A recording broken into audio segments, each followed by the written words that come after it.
La la la la la TikTok, time to la rock. la la la Good la. evening, good morning, good afternoon to everyone who's watching from all over the world. It's your friendly neighborhood philosopher here, D Wood. And with me now is the apostate prophet. Some people are calling him the apostolate prophet as if it's his fault this time that we're late. No, I was just loading all the sources into my computer because we're going to be looking up, we're going to be checking out some sources, ladies and gentlemen. Sources, ladies and gentlemen. Sauces. And we're going to start by checking out. This kind of came out of nowhere, didn't it? You sent it to Yeah. me. You sent it to me. And Sheikh Uthman, out of nowhere, posts a response to, not sure what to call it, the two Marys problem, but it's actually the two Marys or one Mary problem in the Quran. But he posted, let me pull it up here. Let me show you. Called the Mary paradox. How Let me about show that? you the thumbnail, the Mary paradox. There you go. So he says, debunked in 2 minutes, Mary, sister of Aaron? He puts a question mark on it. What are you talking about? The Quran calls her Mary, sister of Aaron. So what are you questioning it for, Sheikh Uthman? And it's an alleged contradiction in the Quran, blah, blah, blah. But he puts me and Sam on the thumbnail in a classroom. Quran error, Aaron's sister. And so, Here's the funny thing. I sent you the video and I sent you the link to it, and I said, "Hey, here's our next topic." yeah, But the funny thing is, I clicked on the video. I listened for like 5 seconds or so, and then I thought, okay, no need to listen any further. It's 2 minutes long. I'll send it to David. I'm pretty sure I haven't watched it, but I think I know exactly what he's going to say. He's going to give the standard response, right? Do you want me his to guess? yeah, you can guess. I have to say his response is worse than I expect. Like I think I could take some time and give a better response than him. So he gave a very weak response. But what do you think his response is going to be? His response is probably going to be that simply that back in the day, in the time of Mary, it was a custom, it was normal to refer to a woman by the name of her ancestor or something, or of somebody that she's related to spiritually or something like that, because that's what Muhammad said. That's what Muhammad That said. That's what Muhammad said. He gave an even weaker response. He just said, "Oh, look, there are all these people in the Bible named Mary. So why would you think it's strange if there's other Marys and other people named Aaron?" So he wasn't even talking about an ancestor, if I recall correctly, because I just kind of skimmed through it. It was only 2 minutes. really? But yeah, he's saying no. He's saying that she had an actual Mary must have had an actual brother named Aaron, but he left out a missing piece of the pie, namely that she is also, according to the Quran, the daughter of Imran, which is the Arabic version of Amram, which is the father of Moses and Aaron and Miriam. That's kind of the problem. So he's kind of straw manning in that he's not giving like the full art what the actual argument is. It's not just sister of Aaron, it's sister of Aaron and daughter of Imran.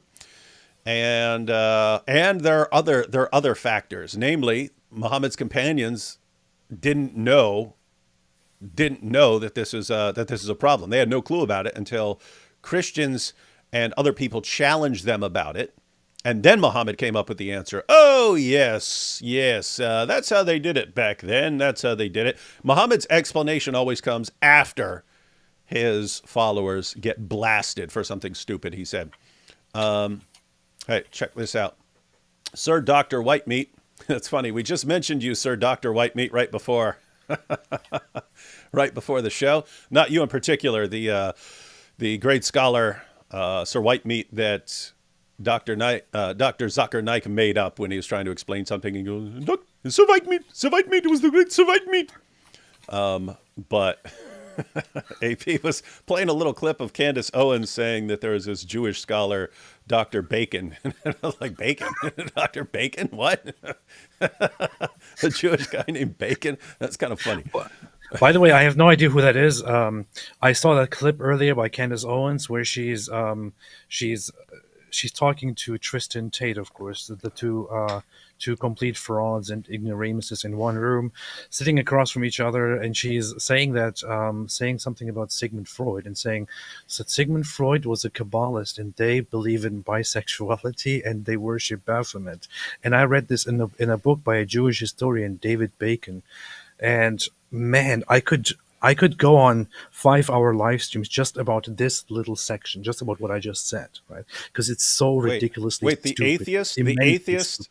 the atheist Sigmund Freud, who wrote an entire book on the psychology of religion and how it's basically people's need for a this is where they get the modern argument of sky daddy, sky daddy, sky daddy. That was Freud's. That was Freud's response. You grow up, you have a need for the protection of your father, but then you get older, but you still have that childish need for a father, and so you believe that there's this cosmic heavenly father, and so on. That's his explanation. But this is the guy who is deep into Baphomet worship. You're saying? Yes, yes, and he's even a Kabbalist, and apparently Kabbalists are people who believe in bisexuality and who Hmm. worship Baphomet. That's what they do. And I heard all And this, and I got all this from my good friend Nick Fuentes, and he told me all about this. Kabbalah might sound like a very, very exotic and very mysterious thing when you're not familiar with the topic. And I'm pretty sure that she's not familiar with the topic at all. She just hears things left and right. But then her source is a Jewish historian named David Bacon, and I'm like, wait a minute. Could it be that it's just David Bacon? I'm searching. I can't find any such person. I Yeah, almost want to get in touch with her and ask her who she means. I don't yeah. know. Message her. Well, you can't message her because you're blocked. But someone who's not blocked, ask her who this David because I don't know. There could be. I don't know. I don't know what people's names are and so on. But yeah, I'd like to see this. I'd like to find this scholar who says this because that would be interesting stuff. The point is for AP to look this stuff up, we have to know who this guy is so AP can find his book. It just sounds weird. David Bacon. That's like Even the and his partner, Doctor Ham Sandwich, Yeah, I'm just and checking the transcript, and even that says David Bacon. So and Ben Porkenstein. It sounds. That's the point. It sounds made up. It's like we have to see who it actually is. Anyway. yeah, So Sir Dr. Whitemeat here says, you see Sam and Jay dominate in their debate. No, I have not, but I mean, I can tell you that without, like Sam versus any five of these guys would dominate. If you toss Jay in there, who's also a great debater, I can't imagine them. I can't imagine them finding two guys who could take on Sam and Jay. And so, as much as I'm sure they got crushed. I'm sure you'll see. Well, you'll see Muslims claiming victory no matter what. Oh, they were humiliated. They were humiliated.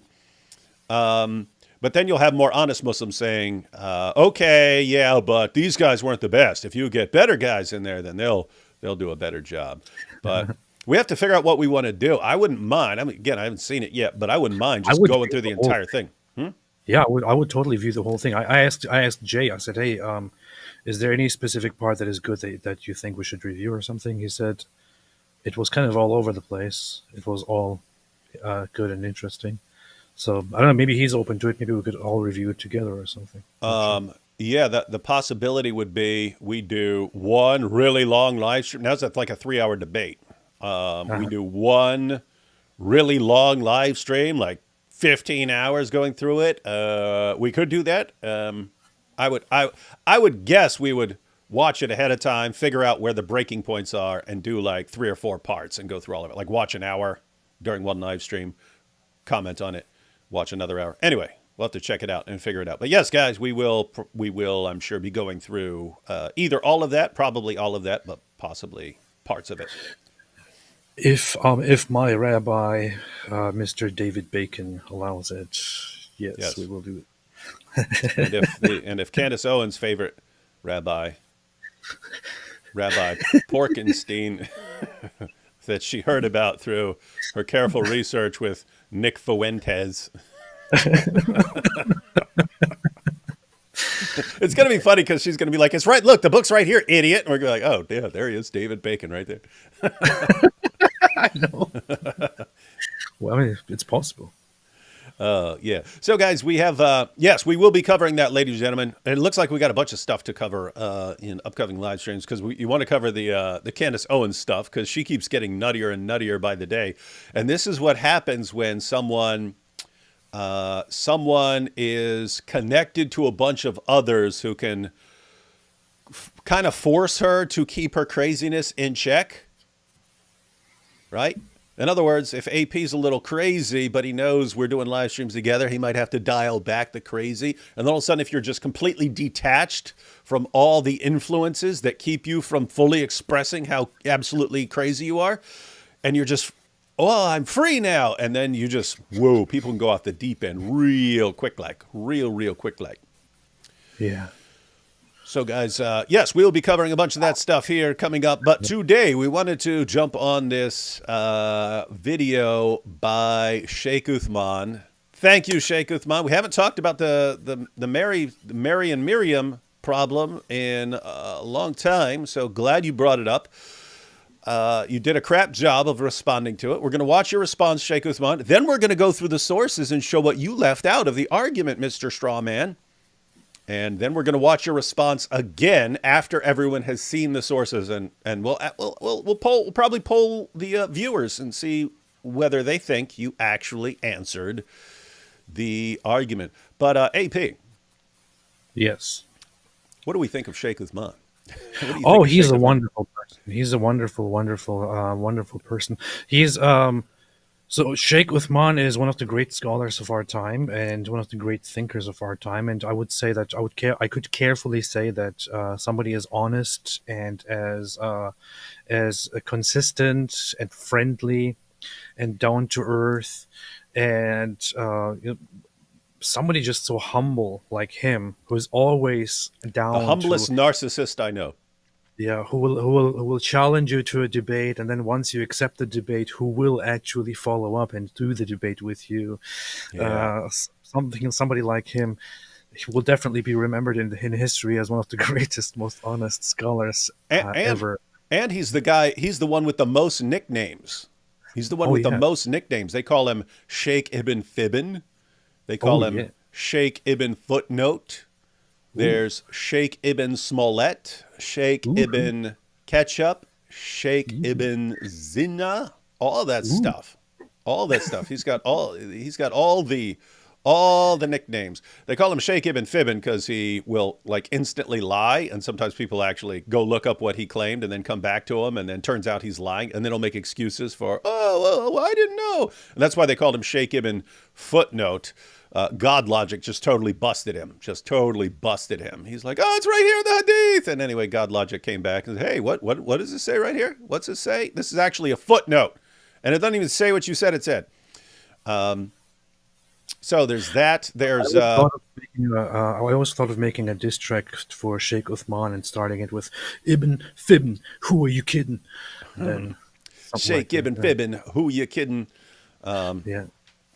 Diss track, and they call him Sheikh Ibn Ketchup and Sheikh Ibn Smollett for the same thing. He's done that before. I was talking to him one day, and then all of a sudden, one of his fans comes up. I mean, one of his other Dawa guys there comes up. Sheikh Uthman, look at the note that they have left upon your car. And it was like, Sheikh Uthman, you must stop your powerful Dawa. We're not going to allow you to do this powerful Dawa. And Sheikh Uthman, you see, they're trying to stop the Dawa. Everyone needs to support my work.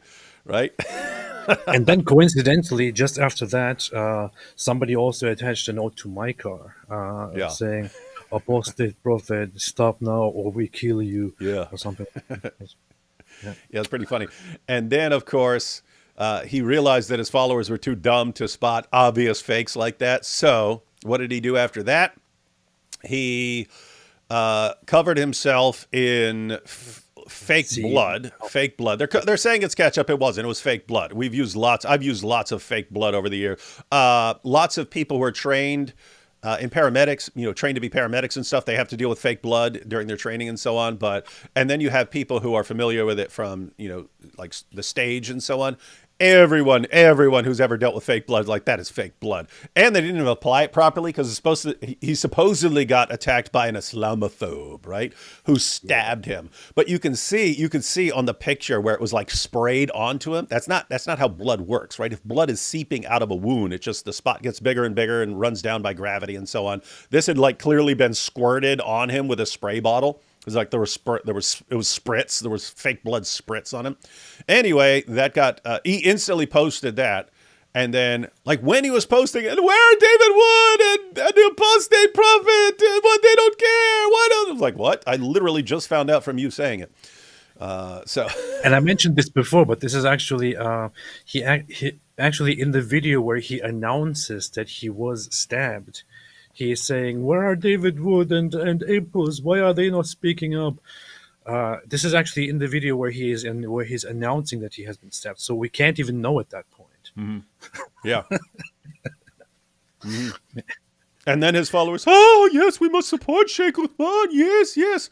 And then he had one recently. We were thinking about reenacting it. It was so lame, but a random guy runs up and he's like, I'm going to throw this Quran on the ground. And Sheikh Uthman, hey, you stop right there. Sit down so I can preach you dawah. And the guy's like, oh, okay, I'll sit here for you to do dawah. It was so powerful to anyone who's a complete, utter, total moron.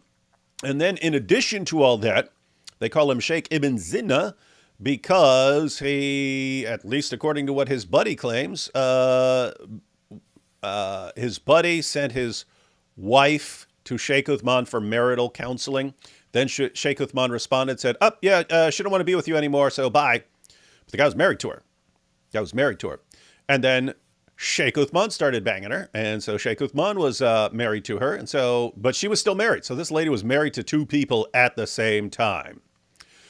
And that's why people call him Sheikh Ibn Zina. But guess what? Does not hurt his popularity at all. It's the same with Andrew Tate. It's the same with Muhammad Hijab. It's the same with Ali Dawah. It doesn't matter how stupid and insane their antics are. It doesn't matter how what they do, as long as they claim to be crushing the kuffar. People will support them no matter what. Why? These are all people who've been trained to think of Muhammad as the greatest man who, even though he's banging a little girl and all these other things, he's still the greatest man ever. Guess what? You could do the worst things ever and still be the greatest man ever in Islam.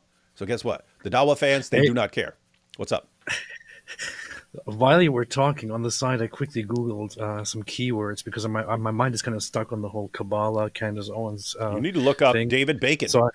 So I just put in some keywords into Google. I put Kabbalah, bisexuality, Baphomet, Freud, David Bacon, and the first result that pops up is the Jewish Reddit forum going, guys, Candace Owens just said some really crazy, weird stuff about us, and I have no idea who David Bacon is. It sounds like a very crazy name. Everyone knows David Bacon. For a made-up Jewish person. Does anybody know what book she's talking about? And everyone is like, nope. That sounds totally fake.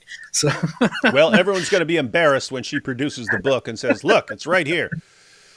It's right here. It's right here with Sir Whitemeat and Rabbi David Bacon. Why do people make people like Candace Owens famous? Why is this is the problem? This is the problem when you make people famous just because there is something about them that just appeals currently to an agenda that you're following. In her case, it is because she was a black liberal who turned Republican and who started bashing the Democratic Party and so on. And I was like, oh yeah, perfect. She's articulate and she's black and she's on our side. Let's take her and elevate her. That's why she's famous. For no other reason at all. That is why she's famous. And the problem is, she always had a horrible personality. Was always an opportunist. Always completely ignorant. You're the biggest hater I've ever met in my life.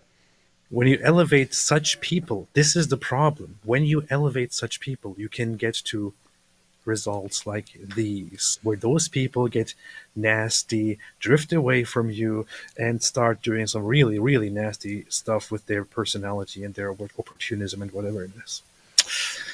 Hey, Pete, we're here to talk about Sheikh Uthman, not Candace. But I want to point out to everyone, these are actually connected. Everything AP just said is completely relevant to what we're discussing. Why? Because we're talking about the Dawah guys.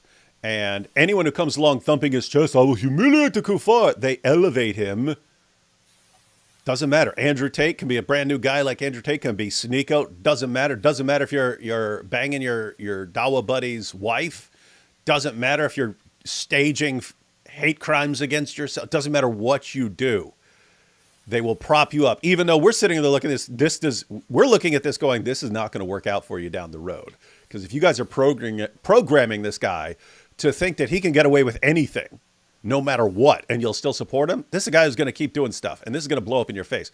Anyway, it's pretty much the same thing with someone like Candace Owens, right? Oh, we're propping this person up. This person's going to be our new hero that we rally around. And if you're watching going, I think there's some personality issues here that are going to cause that to be a problem in the future. And you do it anyway, and then it blows up in your face. And then you're humiliated. You're humiliated. All right, let's take a couple super chats. Let's take a few super chats, and then we'll jump into this video by Sheikh Uthman and see what the problem is. Day 42, under the communist regime in Britain, who'd have guessed the thought police would suck so much? Me. Appreciate you speaking up for us on X. God bless. Yeah, I have to say, I mean, as much as I thought this was not going to go well, they dialed it up. They dialed it up faster than I thought, as far as just like bragging about running around locking all these protesters up and stuff like that. I thought they would ease into it more, but nope, they just declared World War III on you guys. Yeah.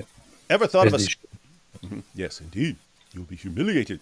Ever thought of a sketch featuring a community of Muslim jinns where the jinn imam turns out to be Satan? Should be consistent with Islam. Yeah, jinns can actually convert to Islam, so yeah, it might. yeah. Ave Maria. Yeah, oh, there's about to be a bunch of stuff about Mary here. Mike Winger is the kind of guy to say, I guess it's free when a Spock shirt has no price tag at the comic book store. You know what's funny? That actually happened to me at it was either Lowe's or Home Depot. But I bought these, I bought some giant 8x10 particle board things for something. I don't even remember what it was for. And I got out and, I mean, they scanned them and stuff. And they said, we have no record of this being in our system. And I go, what do you want me to do? He goes, just take them. They're not in our system. I was like, okay. Thought that was cool. Let's see. Steven Seagal drank whiskey out of a jihadist tears mug with a Quran straw in 1987. False. That was Chuck Norris. That one Really? Yeah, I knew that. That one Jewish girl says, yo, D. Wood, when will Broke Butt Prophet be in theaters? You got to do it. You got to do something. It won't be in theaters. It won't be in theaters, but it could be online. The problem is vocab isn't going to want to do that. We would actually have to get a different person to play Prophet Muhammad. My 4-year-old son can't stop singing. We're proud of that. Well, he's on his way to loving Ali Dawa's squeaky, squeaky voice. It makes sense why kids would love Ali Dawa's voice, right? He sounds like a cartoon character. Yeah. Will you please look at the comment section from the recent debate on Fresh and Fit? It's so one-sided. Yeah, again, I haven't watched the debate. I did look at the... this is funny. I did look at the comments, and you see the comments at the beginning were all, Sam and Jay crushed them. So I went to the new comments, because then you see what people are saying. But over and over again, this guy was posting, as an atheist, I have to say the Muslims had better arguments. Guess what happened, AP?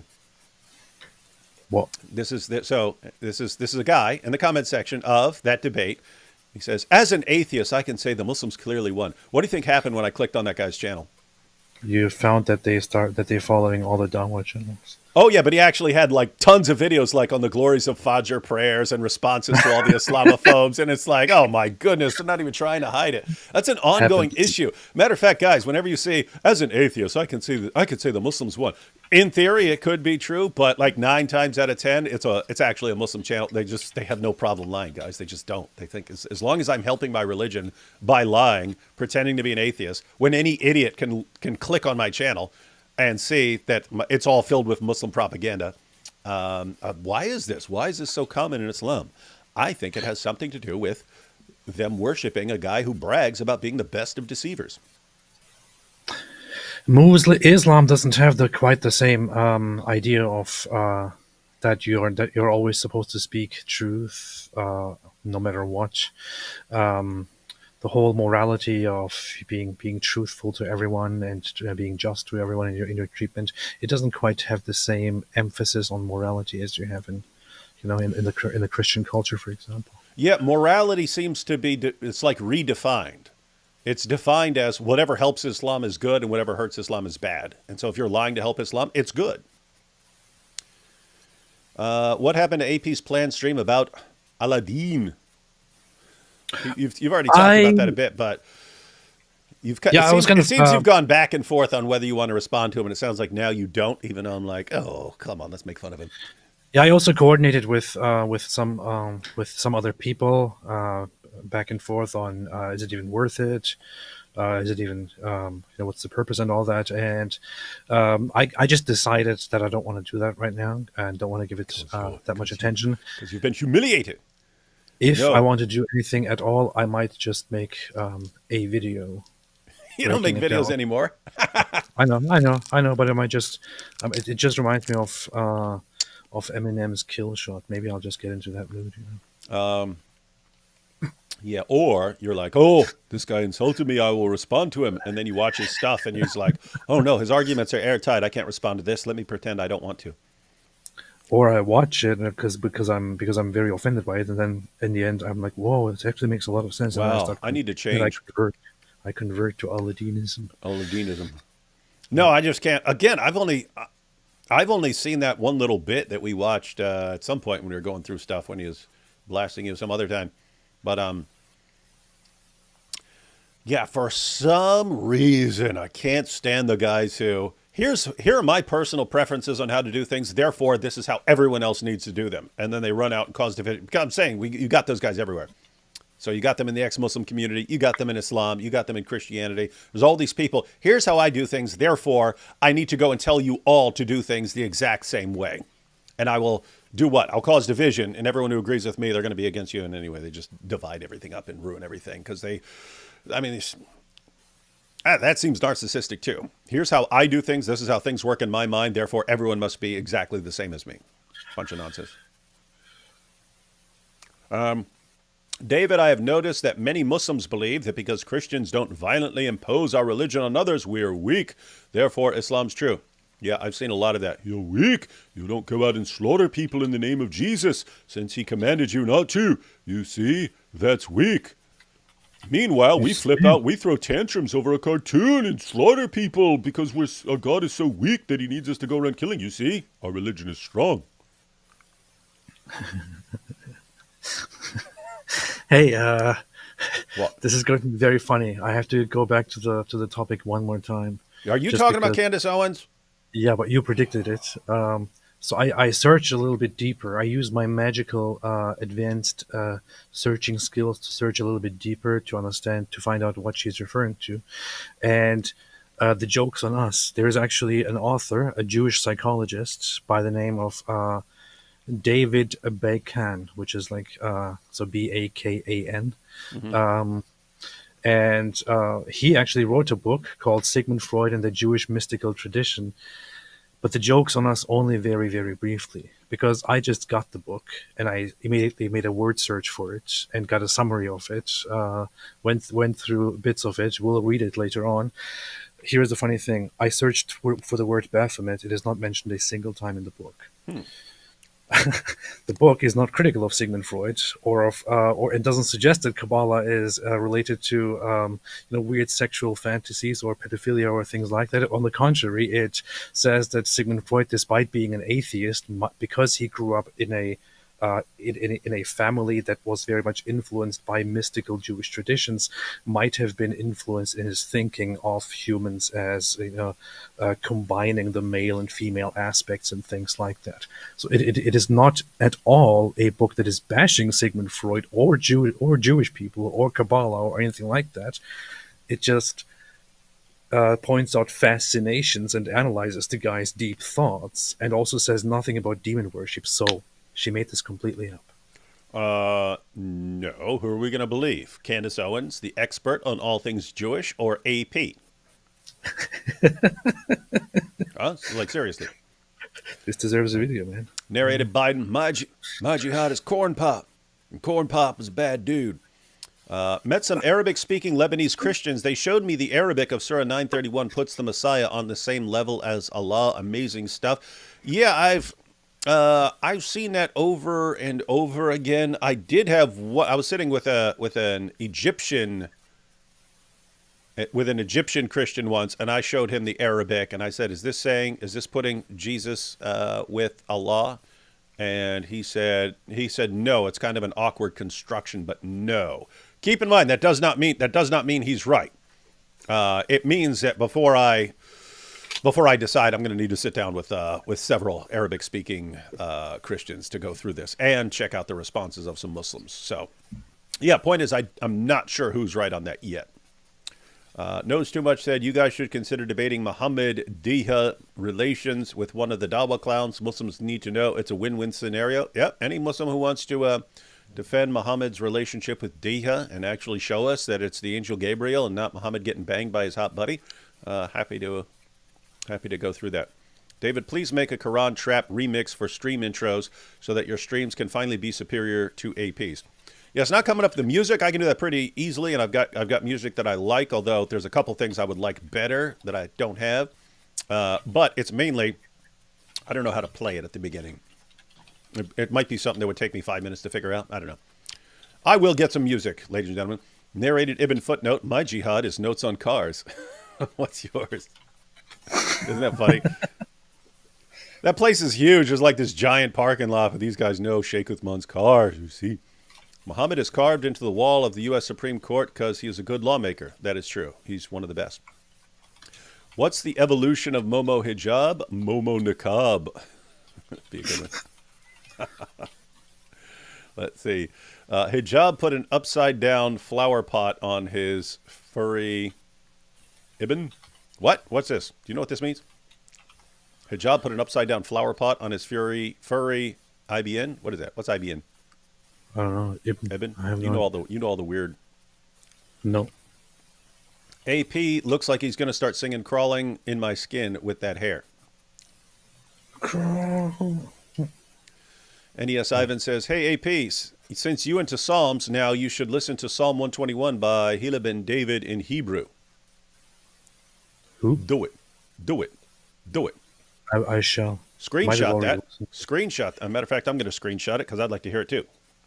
No, I'll just put it. I'll just search for it and put it on my watch later list. That's it. Let's see. On Sheikh Uthman, his buddy runs lives on TikTok demanding Uthman step down for stealing his wife. Why should he step down just because he stole a dude's wife and was banging her while the other guy's married to her? It doesn't matter. Allah doesn't care as long as you're crushing the kuffar. You get a free You pass. got your wife, man. Get over it. Look at all the special moral privileges Allah gave to Muhammad because he's Muhammad. What do you think about the greatest da'is of our time? What should they have? Far more, far more, far more. Matter of fact, you actually see that in Muslim sources. There was a time like the hummus, the war booty had to be divided up by Muhammad before anyone could touch it. But Ali just instantly started having sex with one of the slave girls, and then it gets brought to Muhammad. What the heck, man? You haven't even divided up the war booty yet, and Ali's already over there picking out a girl for himself and banging her. What's going on here? And Muhammad's like, what do you want me to do? He deserves much more than this. So it's like, he's important to me, therefore he gets special privileges. That's how things work in Islam. That's how it should be. Super base, super base. AP and or D Wood, are you ever going to do a deep dive on Candace? Are you serious? AP can't stop talking about Candace. We're here to talk about Sheikh Uthman's response to the two Marys problem in the Quran, and AP can't stop talking about Candace, and now you're putting it back in his head. She's misleading a ton of Christians who buy her nonsense. She marries truth to lies. Here's the thing. On the one hand, it is very, very, very disheartening to see lots of people actually fall for dumb stuff like that. On the other hand, I sometimes think, you know what, if something so stupid exists and people actually fall for it, then, what am I going to do about that? Mm-hmm. But then also, I think it is actually it is a moral issue as well, and it is something that I feel strongly about. I do want to go and deeply analyze the things that she has said for months now, and debunk them and destroy her. And there's so much. You see that? Destroy her. Destroy her. Perfect follow-up. Perfect follow-up. Why does AP hate strong, independent black women? Literally talking about destroying them right here. In fact, In fact, I would even go back and demonstrate to people that that this is not a recent change. She has always been like this. You could go back for years back, and find so much garbage that she spewed, and destroy her over it. And the same people who Destroy say the now that she strong, has independent black woman. the same people who say now, oh, she was once good, but now she has gone mad and all that, supported her at that time. She was always like this. I do want to make such a thing. The only thing that is holding me back is um, my long-lasting curse of having the inability of making videos. Yeah. Once I can break that, You do I need would to totally. break that, man. I understand the burnout. It's happened to me multiple times, but you've had plenty of time to recover. You're supposed to recover, and I've told you before. Just force yourself by sheer power of will to make a couple, and then it will kick in again. It'll kick in again because that video will spread, and then you'll like the feedback and so on, and then you'll want to make another one. Watch. Inshallah. So do that. One more, and then we got more super chats. We're going to jump into this video. Dr. David, look right here. You got the answer. David Bacon, Bakan. She definitely mispronounced it. I wonder how you Yeah, pronounce it. Bacon, or something. Bacon, something like that. yeah, but she also completely misrepresents the book. It's Then, wow. by the way, that's a perfect response. Just take the clips of what she explains that this says, and you actually go through passages in the book which say something completely different. And then she's humiliated because guess what? If you don't do it, no one's going to do it. No one's going to do it. All right, you ready? You ready for some powerful dawah? That makes me angry when you say that, because I know that. Mm-hmm. I know that, and it's so obvious. A fraud watched by so many thousands of people, obviously saying so many fraudulent things, and you could sit down and point them out, and they're so clear, Mm-hmm. and so many people could use their platform to say something about it. But it comes down to people like us, who will Mm-hmm. not have the same reach as somebody of great significance who could sit down and respond to this and point this out and take her down. You know? That's why Yeah. that's why everyone has to do a little part, right? Yeah. Like you've got Murdered by Crayons and those channels over there that are exposing her helping the Tates. And apparently, I haven't seen it, but apparently she was like praising the Tates on the success of Hustlers University, which was I mean that's literally their program for training guys to traffic girls and turn them into porn girls for them. Right. And she's praising them for the success of that and so on. So anyway, point is, Murdered by Crayons and so on, they'll expose that stuff. But anytime you're doing a little part, it works together as part of the big response to her. At the same time, she was bashing and totally canceling uh, the adult actress MK because she did adult entertainment videos in the past and is still today uploading slightly suggestive videos on platforms. That's why Hey, unacceptable. You can't take hey, any advice from her. How could you? hey! I But bet the she guy changed her who mind. I but the bet guy she. who built the whole empire of pornography, he's like, yeah, good job, man. Yeah, it is a different attitude. It's like, oh, if you're a guy and you're using women to exploit them for porn and so on, then you're great. Is just do it, take advantage of those girls and make your money. If you're a woman who does porn, then you're bad and evil and pathetic and disgusting. Although I have to wonder if Candace's perspective on Miss MK has changed after Miss MK was, remember after the October 7th attacks, and she was going, why, come on, turn your phone sideways. We want better footage. She Oh wanted yeah, she was better, last she, for terrorists. she wanted better footage of the murder of hundreds and hundreds of Jews. Anyway, good stuff. Good stuff. There's no way this doesn't blow up in everyone's faces here, but check this out. Sheikh Uthman, everyone. You have Sheikh Uthman responding to the two marriage problems. So again, we're going to watch this. We're going to watch this. Then we're going to go through what the sources actually say. And then we're going to watch it again. And the goal here, ladies and gentlemen, the goal here is for everyone to learn the argument really well. And you can write down these sources, use screenshots, because I wouldn't say this is the worst problem in the Quran. There are some hypothetical, I mean, they're ad hoc because they're just made up responses that are meant to solve the problem. But they can make up responses to this. But the responses look pretty weak. Anyway, here we go. Sheikh Uthman. Alhamdulillah wa salatu wasalam ala Rasulullah. The Quran is so perfect and So Islam is perfect. so perfect that the enemies of Islam, the Christian apologists, atheists, and others, they can't come up with any criticism. So when we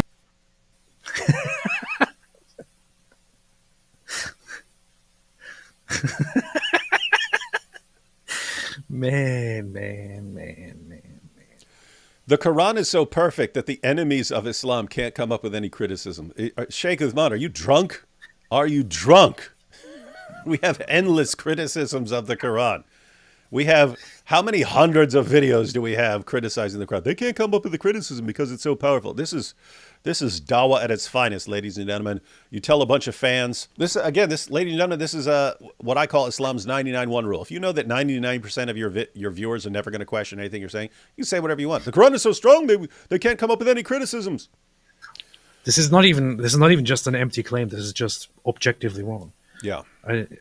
Him saying that the enemies of Islam, it is so perfect that the enemies of Islam can't come up with any criticism. You can acknowledge, if you are so biased, that people come up with criticism, but that criticism is false or wrong, or that Yeah. it fails. But to say that they can't come up with any criticism because it's perfect, this is just lying. I'm not sure if you are doing this on purpose, Sheikh Uthman, because you are normally a very honest and very reliable person, but that's incredibly stupid. And the thing is, imagine I sit here and I did a lot of stupid and wrong things, and I lied a lot throughout my life, and people now make videos about me and point out all the lies, and I say, no, this is wrong, this is wrong, this is wrong, this is wrong, this is wrong, this is wrong, that is wrong, that is wrong. All of them I have debunked, but I haven't actually debunked them. I just found Yep. excuses for them. And now I say, you see, I'm so perfect, I'm so pure and so perfect and so great that they can't have a single criticism of me. Alhamdulillah, Yeah. this shows that I'm so truthful and reliable. Yeah. And that's what happens with the Quran. It's Yeah. hey, look, it says here that Dul Qarnayn, Alexander the Great, who's a devout Muslim, even though he's the most pagan who's ever existed, traveled so far west he found the place where the sun sets. And then what do? Oh no, it's just saying that he saw an optical illusion on a pool of water, and that's not Alexander the Great, even though it obviously is, and it matches up with the Alexander romances where Muhammad clearly stole it. It's not about Alexander because he definitely wasn't a Muslim.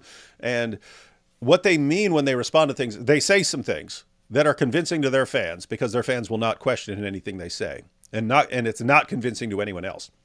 But yeah, we've got some criticism, Sheikh Uthman. In fact, Sheikh Uthman, since you're responding to our arguments, the next one we'd like you to cover is Surah 9, verse 30, saying that Jews call Ezra the son of Allah, and the companion hadith, which say that at the judgment, Jews will be asked why they worshipped Ezra at the judgment. That's going to be the claim against Jews. So go ahead and respond to us and show this, because we've never been able to find a Jew who calls Ezra the son of God or who worships Ezra.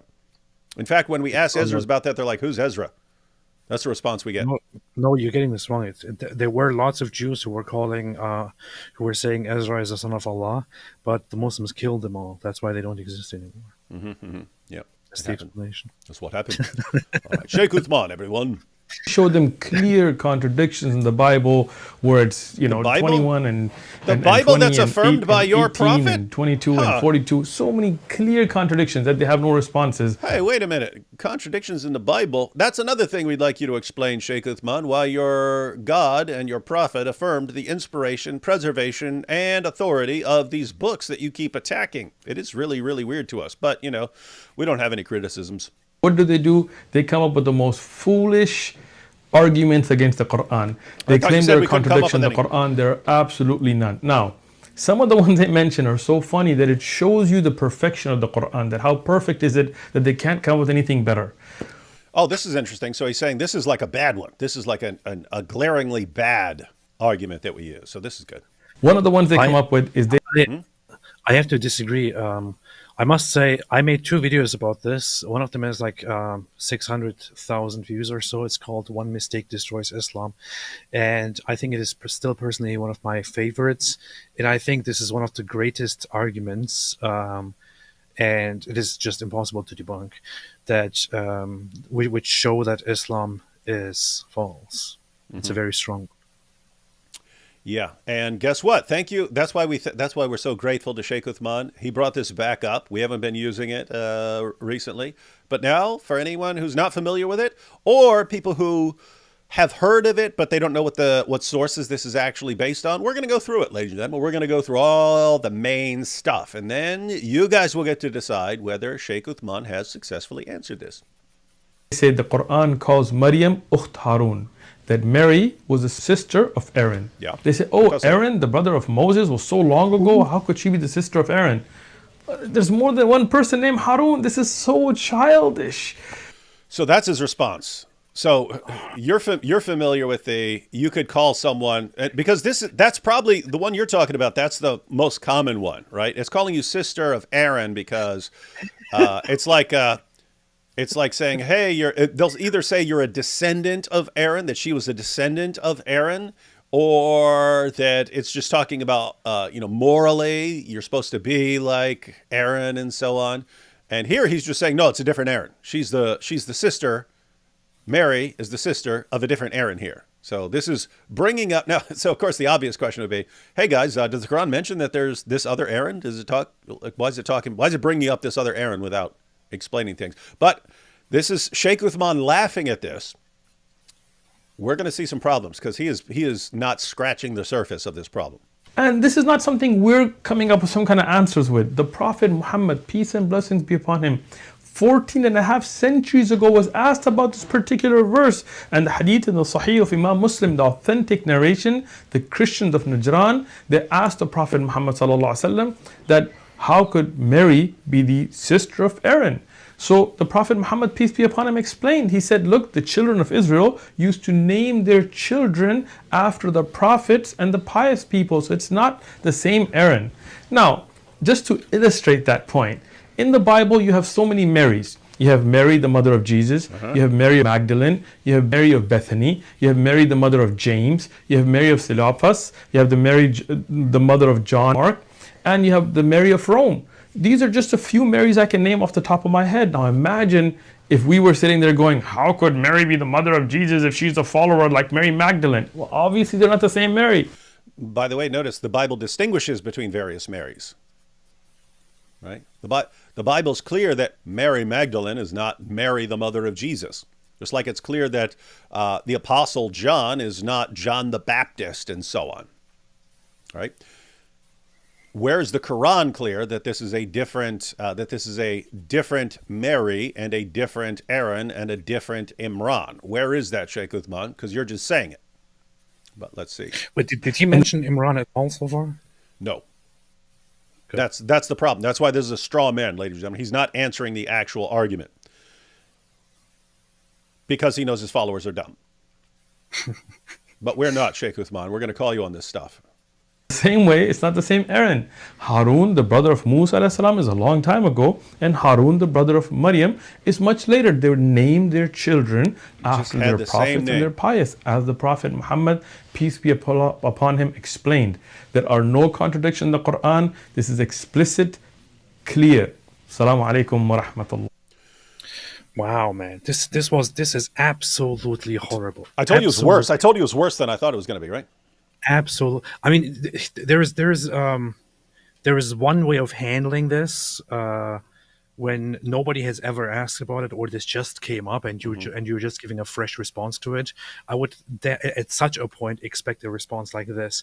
But after people have repeatedly talked about it, written about it, gave speeches about it, made videos about it, had debates about it, to sit there and seriously give such a response, such a horrible response, wow, man, it's just. There is so much to break down here. I don't know if you want to say something. I want to actually break down a few problems here with the entirety of this issue. Yeah, I want to point out one problem with his response, apart from the straw man, meaning he has not touched what is in the actual sources or our real argument. That's why it's a straw man, right? Straw man is where you misrepresent the argument and then you attack your own misrepresentation of it. So according to his misrepresentation, our entire argument is just, hey, it says sister of Aaron. That can only mean one thing, sister of Aaron, because there's only one Aaron ever. That's not our argument. That's not our argument. So anyway, just wanted to point that out. The other problem, then you can say whatever you want as far as the problems with the video. Obviously, when you're identifying someone, you're not calling her Mary, you're calling her sister of Aaron. You do that with especially important figures, right? Like Jesus, son of David, right? They're emphasizing his connection, that he is of the lineage of David because the Messiah is going to be a descendant of David. So you name, when you, oh, son of this, son of that, you're emphasizing some important relationship. Otherwise, you can just say son of so-and-so, and it's just you're identifying who this person is. Why are you calling her not by her father or her mother's name, but by her brother? And especially if it's a random brother that no one's ever heard of and we have no idea who this is, and we have no evidence of any brother of Mary ever being named Aaron. Why call her in the Quran, Allah's perfect speech? Call her, instead of calling her Mary, instead of saying Mary, daughter of so-and-so, you call her Mary, sister of Aaron. You call her sister of Aaron. If Aaron is some completely unknown figure, why is she being called that? And so I'd say his response, even if our argument was, it just says sister of Aaron, saying, oh, it's a different Aaron, that makes no sense. That makes no sense why she would be called in the Quran sister of Aaron if it's some Aaron we've never heard of. And he's so insignificant that why would you call her by that, right? The basis for calling you sister of so-and-so or brother of so-and-so would be this is a really important figure, which fits with Aaron, the brother of Moses. It does not fit at all with random guy that no one's ever heard of, so much so that we don't even know he existed, except for Sheikh Uthman's theory here. But what problems do you see? The funny thing is, even according to the Muslim sources, right? Even according to the hadiths, you have Christians coming to Muhammad and or Christians coming to the Muslims and asking about this issue. They're saying, "Wait a minute, you guys say Mary, sister of Aaron, but Aaron and Mary lived a very, very long time apart. So why is this happening?" And then Muhammad has to make an explanation to this. This is very funny because whenever we mention an issue about the Quran, whenever we mention a problem about Islam, there are Muslims who will come and say, "Well, if this was a problem, if this was such a big problem, then why are you guys asking about this? Why didn't people in Muhammad's time? Why didn't people in the Quran's own time then complain about it? Obviously, they could have seen the problem, right? But nobody even saw this as a problem." Well, here in this case, we actually have an Islamic narration directly reporting that Christians who know, by the way, I mean, Muslims, humble yourselves for a minute. Christians always and Jews always knew the tradition, the history, the genealogy, and everything about biblical figures much better than the Muslims. Muslims don't know crap about it. Muslims don't know anything. Open the Bible. The Bible is full of explaining this person, son of this person, son of this person, son of this person, son of this person, son of this person, and so on, both in the Old Testament and the New Testament. This is a tradition that was part of the Bible, where Jewish knowledge, Jewish scholarship is full of recording who descended from who. And the New Testament even has the same thing about Jesus. This is very, very common and very normal and very well known in the Jewish and Christian tradition. In Islam, nobody has any clue who these people were descended from. There is no such knowledge at all, except from a few things that the Quran mentions here and there, and then stuff that Muslims heard from Christians and Jews. That's it. That's all. That's all there is. When it comes to Aaron now, let's say Muhammad's excuse is accurate, and they were just referring to Mary, mother of Jesus, as sister of Aaron because they were somehow acknowledging some spiritual relationship between her and the great prophet Aaron. Or let's accept Sheikh Uthman's theory that Aaron was just probably maybe some random person, maybe some random guy who was the brother of Mary. His name was also Aaron. Okay. Is there any tradition anywhere anywhere at all which points at a brother named Aaron? Find it.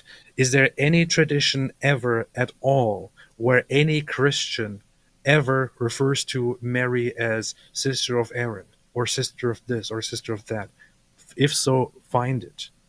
Secondly, um, what a huge coincidence, right? What Uh-huh. a huge, enormous coincidence. We're just supposed to sit here and just think that Allah actually brought the Quran down and and put in it the words Mary, sister of Aaron, and and knowing that it would immediately make us think, wait a minute, there's something wrong here, because there is another significant Mary who is actually the sister of the Aaron. What a giant coincidence that both of these Marys have a brother named Aaron, and that the Quran finds it so significant to mention that, but somehow this is some other Aaron, or this is Hmm. just some spiritual connection. And this is the only time ever in the history of humankind that such a reference is used. Yeah, it just comes out of What a nowhere. giant coincidence! This Yeah. this looks like, if we say that, if we say that Sheikh Uthman is right, and that the general Muslim explanation is right about the occurrence of Mary, sister of Aaron, in the Quran, then you know what this looks like to me? It looks like Allah is messing with us and deliberately wants us to doubt the Quran and to stop and to not believe in it. Something like that. But Hey, there is by the way, much more. little side note. Little side note. If you recall those videos that guy was posting saying Uthman took his wife and now she's married to two guys because she never got divorced from that dude, and so she was married to two guys. The guy was figuring out because he didn't know. She just left, and Sheikh Uthman told him on the phone, said, "Hey, she's done with you. Leave her alone." And the guy's like, "What? What's going on? I'm still married to her and stuff." And then he finds out because he knows her social media accounts, and she's posting all these videos about her new man that she's with. And this guy's like, "What are you talking? I'm married to you. We're not divorced." But he's giving the description. He's giving the description. And the description is, okay, my husband's this famous Dawa guy. Here's what he does. Here's where he goes. Here's how old he is. And the guy's putting it together and he's like, that's Sheikh Uthman. Like every detail is Sheikh Uthman. And what's Sheikh Uthman's response? No, it's just a coincidence that he just sounds exactly like me in every single detail. To the point where the woman was like selling Sheikh Uthman's stuff, his mom's stuff, online, and the guy's like, "That's Sheikh Uthman. Why are you saying that you're living with Sheikh Uthman's mom and selling all her stuff for her? What's going? What? How am I not? And this is the mother of your husband. How am I not supposed to conclude that this is Sheikh Uthman? No, it's coincidence." This is funny. If you're willing to believe that level of coincidence, which Sheikh Uthman's fans are, then this is no problem at all. Of course, it's just this other Aaron. Except there's more to it than that. That Sheikh Uthman conveniently left out. In other words, he didn't give you even a fraction of the Yeah. problem. He just pretended to respond to it. Why? Because Sheikh Uthman knows that when Muslims encounter this, the two Marys problem, when they encounter this, it's usually going to be people saying, "Hey, but the Quran calls Mary the sister of Aaron. That's a problem." So he just responds to that, not the full argument, because he doesn't want to expose his own fans to the full argument. He doesn't want his fans to know what the full argument is. So he's trying to protect the people who've heard about this but don't know what the actual argument is. But we're about to go through the sources. We'll take a few more super chats and we'll jump into the sources, ladies and gentlemen. What's up? I'm going to send you a screenshot, and I want you to do something for once in your life and just put it on the screen later while we're having this live stream. While we're How are having you, this how are you going conversation to send it to me? per email. Okay, go ahead. Okay. It's not about Candace Owens, is it? No, Okay, good. it's about Mary. It's about what? Mary, Mary, Mary. Okay. All right. We'll check this out. All right. We'll go through some super chats and we'll check out sources, ladies and gentlemen. Thank you, David Wood and AP. It's not lost on your dedicated fans who are Catholic that you picked this topic on this date of August 15th. There was nothing deliberate about this. It was What's August 15th? he thinks we picked this date to discuss this for some reason. We didn't. It was the video came What's out a couple days ago. AP said we should do this. I said, okay. Do you want to do it Wednesday or Thursday? He said Thursday. So that's the what's level with of our the planning. August 15th? I do What's not with the know. August 15th? Is it significant? You're asking the wrong person. Sheikh my pork sword. Amazing how many attacks have occurred in response to the insults against Nabi Isa at the Paris Olympics. Insulted. A real bloodbath. Yeah, look at all the people who died. None. Yeah. AP and D Wood, opinion on Aussie ray gun breakdance. Whomst? I think that's at they have breakdancing as an Olympic event, and it was the Australian woman was terrible, and everyone's making fun of her online. And apparently, he wants us to make fun of her. Well, no, we will not make fun of people for terrible breakdancing. We'll make fun of people for terrible character. August 15th is the Assumption of Mary. I don't even know what that means. Quran says Domitian. Allah is the best of breakdancers. Indeed, He is. Oh yeah, no, we definitely picked this topic deliberately for today, for August 15th, just to honor Catholics. No, I really have no idea. It's nice that you think that, but yeah, no relation at all. David, could you tell the D's Nuts prison story? Which one? There are so many. No, the regular one I point out is just that it was hilarious that so the guards would come in. They come in for count time multiple times per day, and everyone has to stand beside their bed, and then they go count every person to make sure everyone is where they need to be and that no one has escaped. And every day, a cop would come through the door and yell, "Count time!" And every day, multiple times per day, someone would yell, "Count these nuts!" And every day, for some reason, it was still funny to me. That was funny. That's the one joke that never ever gets old. Ash says, guys, please make sure to like the stream to show your support. I believe AP and D Wood work hard for a cause that benefits humanity. David works a bit harder, though, but still, that's true. The hardest working man in live streaming. Hi, guys, from Britanistan. Is this stage 2 jihad? When does stage 3 begin, and what is it? Maybe don't tell me. Stage 3 is where they can actually subjugate the entire population. They're not there yet. They're still relying on stupid politicians and useful idiots and so on. So, but the problem is, it's like cancer, and when you are at stage 4, you should probably you're way too late to notice it and to be concerned about it. So. Yeah. So the transition from stage 1 to stage 2 occurs when.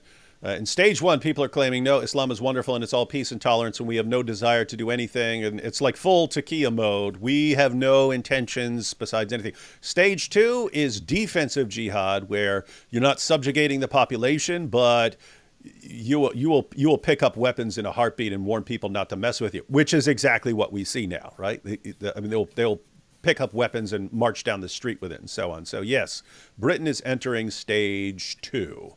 I've gotten requests to make a new version of 3 stages of jihad for this purpose, and I think I will. Stage 4 is soon, inshallah. He says, Muslim world's reaction to Shemale Algerian boxer. Not going to get a strong reaction because no one's still clear on exactly what the situation is, but I'm sure they're happy to have a champion boxer in Algeria. AP, that was a very based song you posted earlier. Oh, thanks. I know. That's it good. was. Some people were mad about it. Some people were like, I'm an atheist and I'm an ex-Muslim and I followed you for so long and supported you all the time, but why would you share a religious song on your community?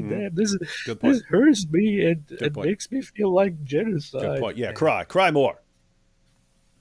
The funny thing is, at what point did you support me, and at what point did I change? Because for many years, for the longest time, in my oldest videos, I was playing religious stuff and praising religious stuff. So I just don't buy it when people comment like, "I supported you, but you have changed." When you said you hated all people and all religions and you wanted to kill them all in the name of Dawkins, and that's when I supported you. But now you've changed. Look at my most watched videos. That some of them have religious music in them at the end, or me praising religious stuff in them. And that was long time ago.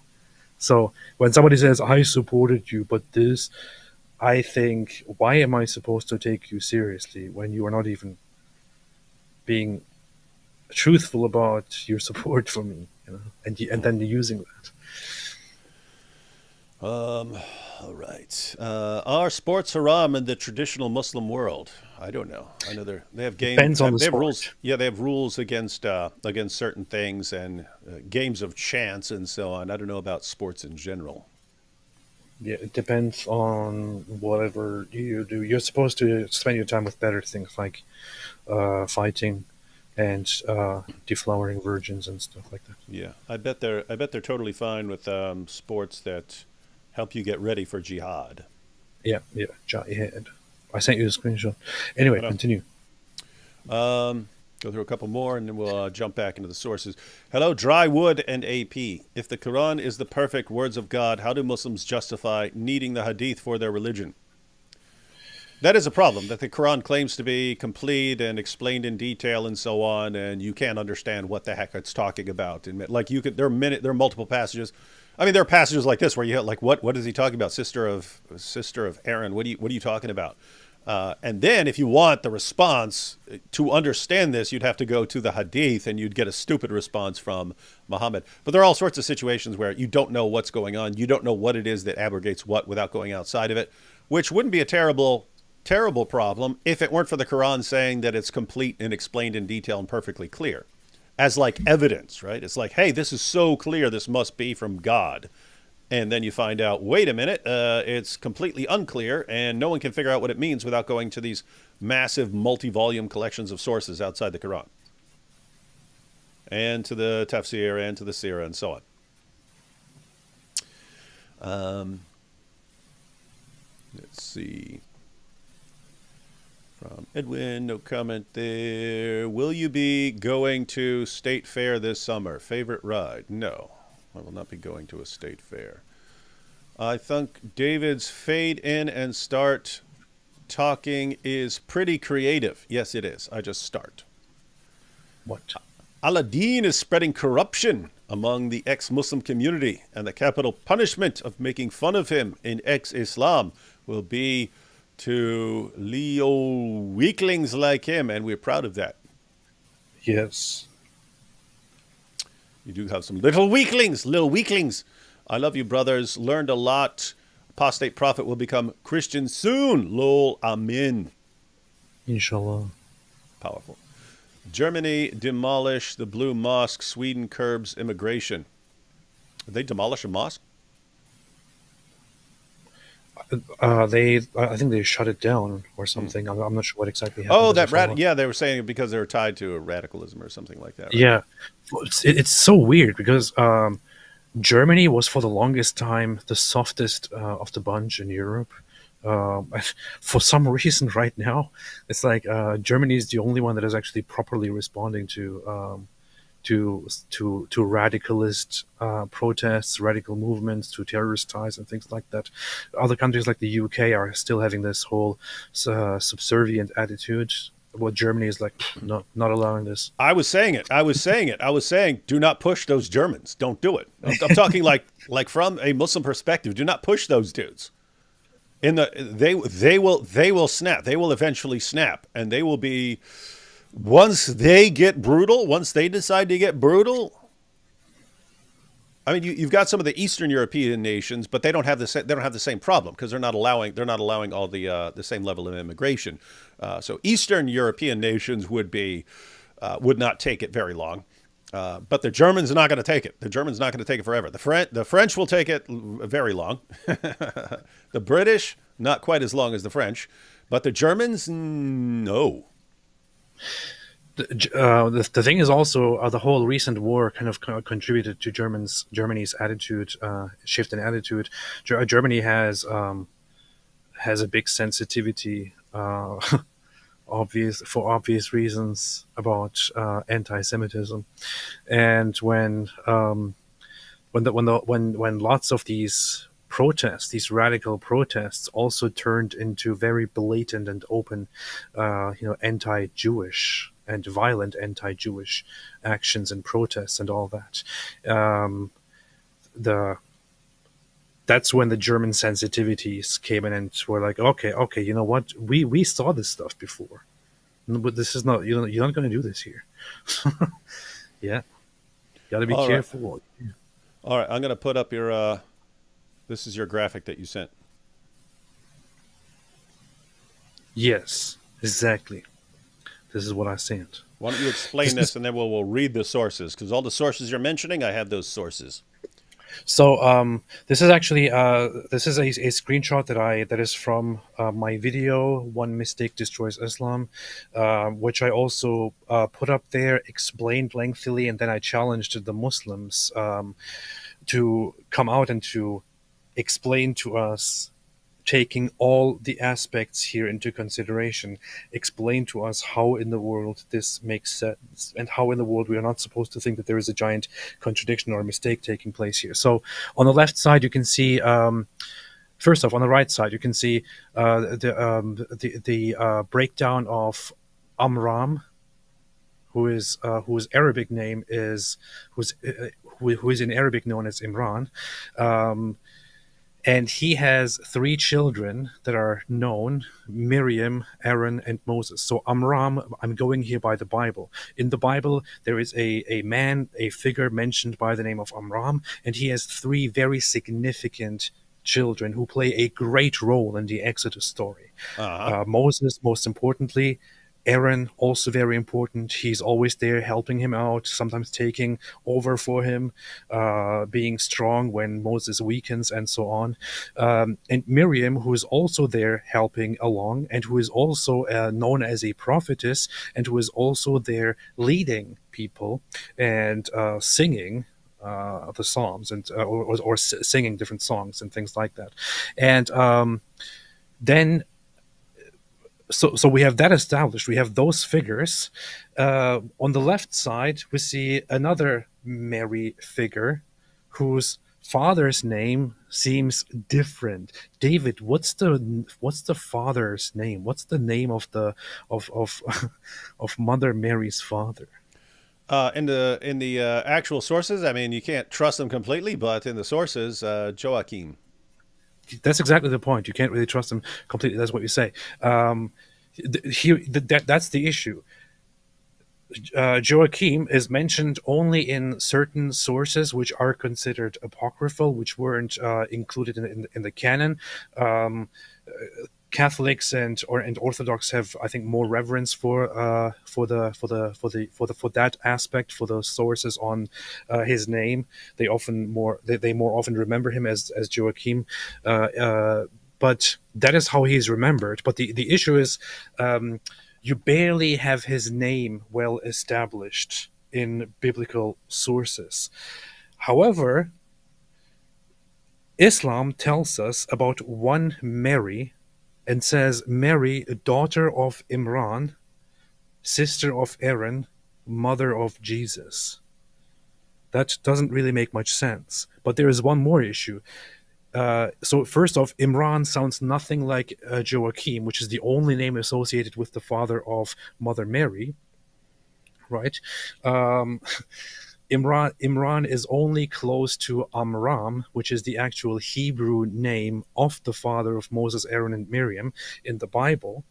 Um, and the issue is the Quran also repeatedly mentions Imran as a very important figure, and indeed says that the family of Imran is one of the most important families. In fact, there is an entire chapter of the Quran, one of the longest chapters, the third chapter, Surah Al Imran.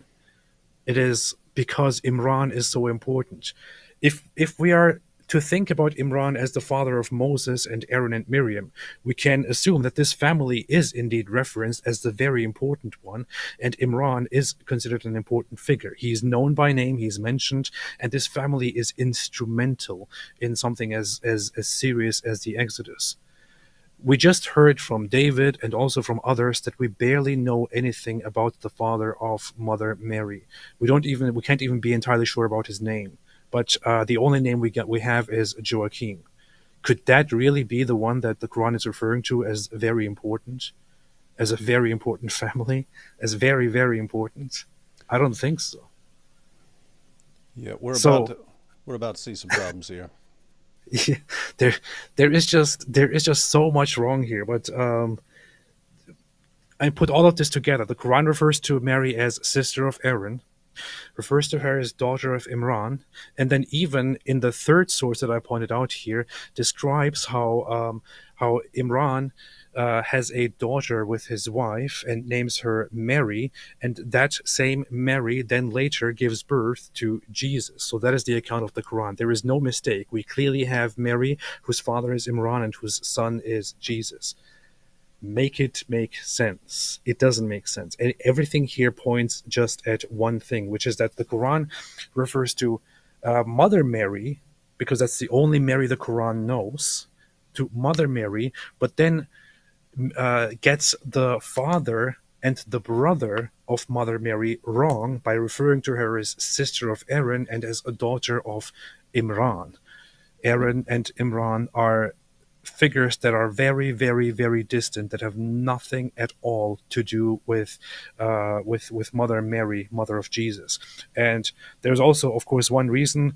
There are two reasons that I can think of why the Quran got this totally wrong. Reason number one is the Quran is totally informed by Muhammad, who just heard things randomly from left and right.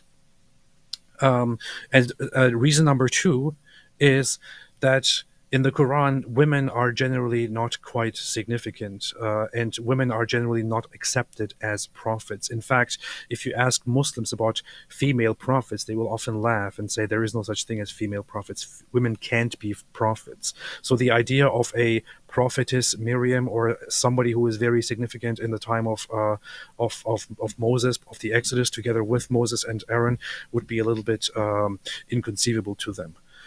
But there's much, much more, David. All right, you ready to go through some sources here, AP? Yes. I have a little tech problem here. Oh, there we go. What is that? I keep accidentally hitting a shortcut button that switches to me, and I don't know what the heck the button is. So I don't know how to undo it. I want to point out everyone makes mistakes. So in this case, Allah made a mistake, probably. No judgment. Indeed. But the thing is, if it's the all-knowing, the all-knowing author of the perfect book of all time, he shouldn't be making this mistake. This would be, if we establish that this is a mistake, then this means with 100% certainty that Islam is false. We're about to find out. All right, so we're going to go through some sources. First, let's start with the obvious. The obvious. So we'll read the passage about Mary, where she's called the sister of Aaron. And guys, I recommend taking notes, maybe screenshots, having all these sources handy. This is a good point to bring up. This is a good point to go and bring up with Muslims. This is a good point to bring. These are good points to bring up in response in the comment section to Sheikh Uthman's video. But let's see if I can get this up on the screen. There we go. I'm shocked that actually worked so easily. All right, so here you have, this is Surah 19, Surah Al-Miriam. Guys, keep in mind, there is precisely one woman in the entire Quran who is mentioned by name. And it's not the mother of Muhammad. It is Mary, mother of Jesus, who's mentioned over and over and over again. She has a chapter named after her. No other woman in the entire Quran is mentioned by name. Kind of shows you the status of women in Islam. But check this out. So we'll start at verse. This is Islam values women. Look. Verse 16. Relate in the book the story of Mary when she withdrew from her family to a place in the east. She placed a screen to screen herself from them. Then we sent her our angel, and he appeared before her as a man in all respects. She said, I seek refuge from thee to God, most gracious. Come not near if thou dost fear God. So she actually thinks it's a dude who's coming to rape her or something like that.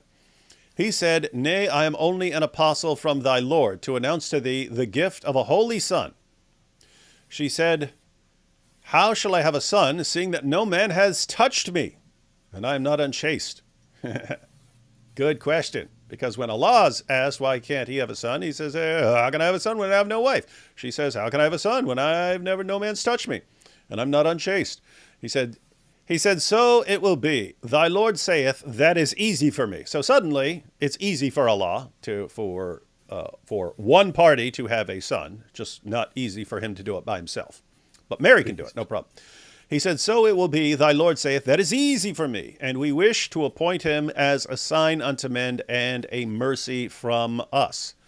It is a matter so decreed." So she conceived him, and she retired with him to a remote place. And the pains of childbirth drove her to the trunk of a palm tree. She cried in her anguish, "Ah, would that I had died before this. Would that I had been a thing forgotten and out of sight." But a voice cried to her from beneath the palm tree, this is baby Jesus, "Grieve not, for thy Lord hath provided a rivulet beneath thee," little stream. "And shake towards thyself the trunk of the palm tree. It will let fall fresh ripe dates upon thee. So eat and drink and cool thine eye. And if thou dost see any man, say, I have vowed a fast to God most gracious, and this day I will enter into not talk with any human being." At length she brought the babe to her people, carrying him in her arms. They said, "O Mary, truly an amazing thing hast thou brought." In other words, hey, you're not married, and here you are with a kid. Something's not right here. And what do they say? "O sister of Aaron." So in verse 27, "O Mary, truly an amazing thing thou hast brought. O sister of Aaron." So identifying her by this Aaron is obviously important. They don't call her, daughter of. It's sister of someone. And according to Sheikh Uthman, the Aaron here is her insignificant brother that literally no one in history has ever heard of. But he's so prominent that they're saying, "Oh my goodness, this is the sister of Aaron." "O sister of Aaron, thy father was not a man of evil, nor thy mother a woman unchaste." But she pointed to the babe. So they're challenging her. "Hey, what's going on? Why you got this kid here, Mary? Why you got this kid?" She pointed to the babe. So they said, "How can we talk to one who is a child in the cradle?" Saying, "What are you talking about? It's a baby." But they're wrong. "He said, I am indeed a servant of Allah, the great God Allah. He hath given me revelation and made me a prophet, and he hath made me blessed wheresoever I be, and hath enjoined on me prayer and charity as long as I live. He hath made me kind to my mother, and not overbearing or miserable. So peace is on me the day I was born, and the day I die, and the day that I shall be raised up to life again. Such was Jesus, son of Mary." It is a statement of truth about which they vainly dispute. So there you have it. Again, that's one you want to learn. "O sister of," and that's the only thing that Sheikh Uthman is actually responding to. "O sister of Aaron." She's called sister of Aaron. So Sheikh Uthman gives the simple response. If that were the only argument, you could say, well, could just be a coincidence that she also had a brother named Aaron. Well, it could be. But why would they be calling her sister of Aaron and not daughter of, her parents if this guy's insignificant? Only makes sense to say sister of Aaron if Aaron is someone especially significant. And according to Sheikh Uthman, he's not.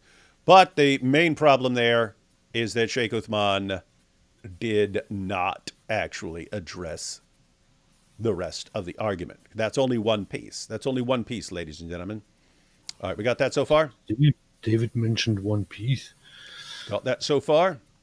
Yes. Anything you want to say, or should we keep going through these sources? Keep going. Let's keep going, ladies and gentlemen, because there's another piece of the puzzle here. Another piece of the puzzle. Here's Surah 3. Oh, look, here we go. Hey, AP. You're talking about this special family. Surah 3, verse 33. God did choose Adam and Noah, the family of Abraham and the family of Imran, above all people, offspring one of another. And God heareth and knoweth all things. So guys, you see this here? God specially chose certain two people and two families above all people. And God chose Adam and Noah, the family of Abraham, and the family of Imran above all people. And you say, what's special about the family of Imran? Yeah, this is I think this is very important. Very, very important. What is important about Adam? Well, the beginning of creation, and so on, where everything begins. What is important about Noah? Very, very significant event, believed to be or presented to be the beginning or a new beginning for all mankind, which is why people have things known as the laws of Noah. Noah is where the whole story of humanity starts anew for another chance. What is important about Abraham, Isaac, and Ishmael, and of course Abraham's whole thing, his entire coming to the belief in God, being probably the most important figure in the Old Testament, in the Bible. What exactly is important about the family of Imran? And we're not talking about Jesus. We're not talking about the family of Mary. We're just talking about the family of Imran. What's important about that family? Yeah, so here's the issue, ladies and gentlemen, because again, we know that the full argument is new information for lots of people. Okay, the family of Imran is important in the Bible because Imran is the father of Moses, Aaron, and Miriam. So Exactly. this is the Exodus from Egypt. This is the start of the priesthood through Aaron and so on. Really, really, really huge deal. But you have here Allah saying that the family of Imran is above all people, but you keep going. Imran is the father of Mary here, right? And so you could say, well, that's still a big event. That's Mary, the mother of Jesus, and so that's still a big event. But we have no record anywhere else, apart from the Muslim sources, saying that Mary's father was Imran. When we go to the Christian sources, her father's name was Joachim. So this he's saying that the family of Imran, according to Sheikh Uthman, he didn't talk about Imran as part of the argument, but it is. But Imran, so he'd have to say not only is there another Aaron, a different Aaron in the Quran, there's also a different Imran in the Quran. And it just happens to be the same exact relationships as with Miriam, the sister of Aaron and the daughter of Imran, right? So something weird is going on here because, keep in mind, Sheikh Uthman would have to say the exact same thing about Imran that he said about Aaron. Yeah. He'd have to say, oh, they just named, there's lots of people named this. Well, first of all, no, there's not a ton of people named Imran. But suppose we grant that, we grant that possibility. Imran is if you're talking about Imran and saying he's the real father of Mary, he's so insignificant. We don't have a single reference to Imran being the father of Mary apart from Muslim sources. How is this family alongside Adam, Noah, and Abraham when we have no reference to this Imran as the father of Mary? We'd have no reference it even existed until Muslims started trying to explain this issue. Yep. So that's what Sheikh Uthman is going to have to do. He's going to have to say this Imran is another Imran. So just coincidentally, Mary, the mother of Jesus, has an actual brother named Aaron and a father named Imran, even though Miriam, the sister of Aaron and the daughter of Imran, has these exact same relationships, just coincidentally. Okay, but let's read the rest of this passage real quick. So you've got Adam and Noah, the family of Abraham and the family of Imran, above all people, offspring of one of another. So Noah is ultimately the offspring of Adam, and the family of Abraham. Hold up. I have to point out one very important thing on the point of Imran being very, very important. I just remembered something which I didn't think about before, actually, with this argument. But just remember to look up once again the most frequently mentioned figures in the Quran, because I was pretty sure that the most mentioned figure was Moses, and it is indeed true. If you look for the frequency of each person mentioned in the Quran, it is so number one is Moses, number two is Abraham, number three is Noah, number four is Joseph, number five is Adam. So Moses, So Abraham is here listed in this verse that we see that we just read. Noah is also on this list and is also mentioned here as very important. Then the family of Abraham. Abraham is the second most mentioned figure. The most mentioned figure ever in the Quran is Moses, more than anyone else, twice as many times as Abraham. So you would expect that That probably family? uh, that family is a very significant one that Allah chose above all people.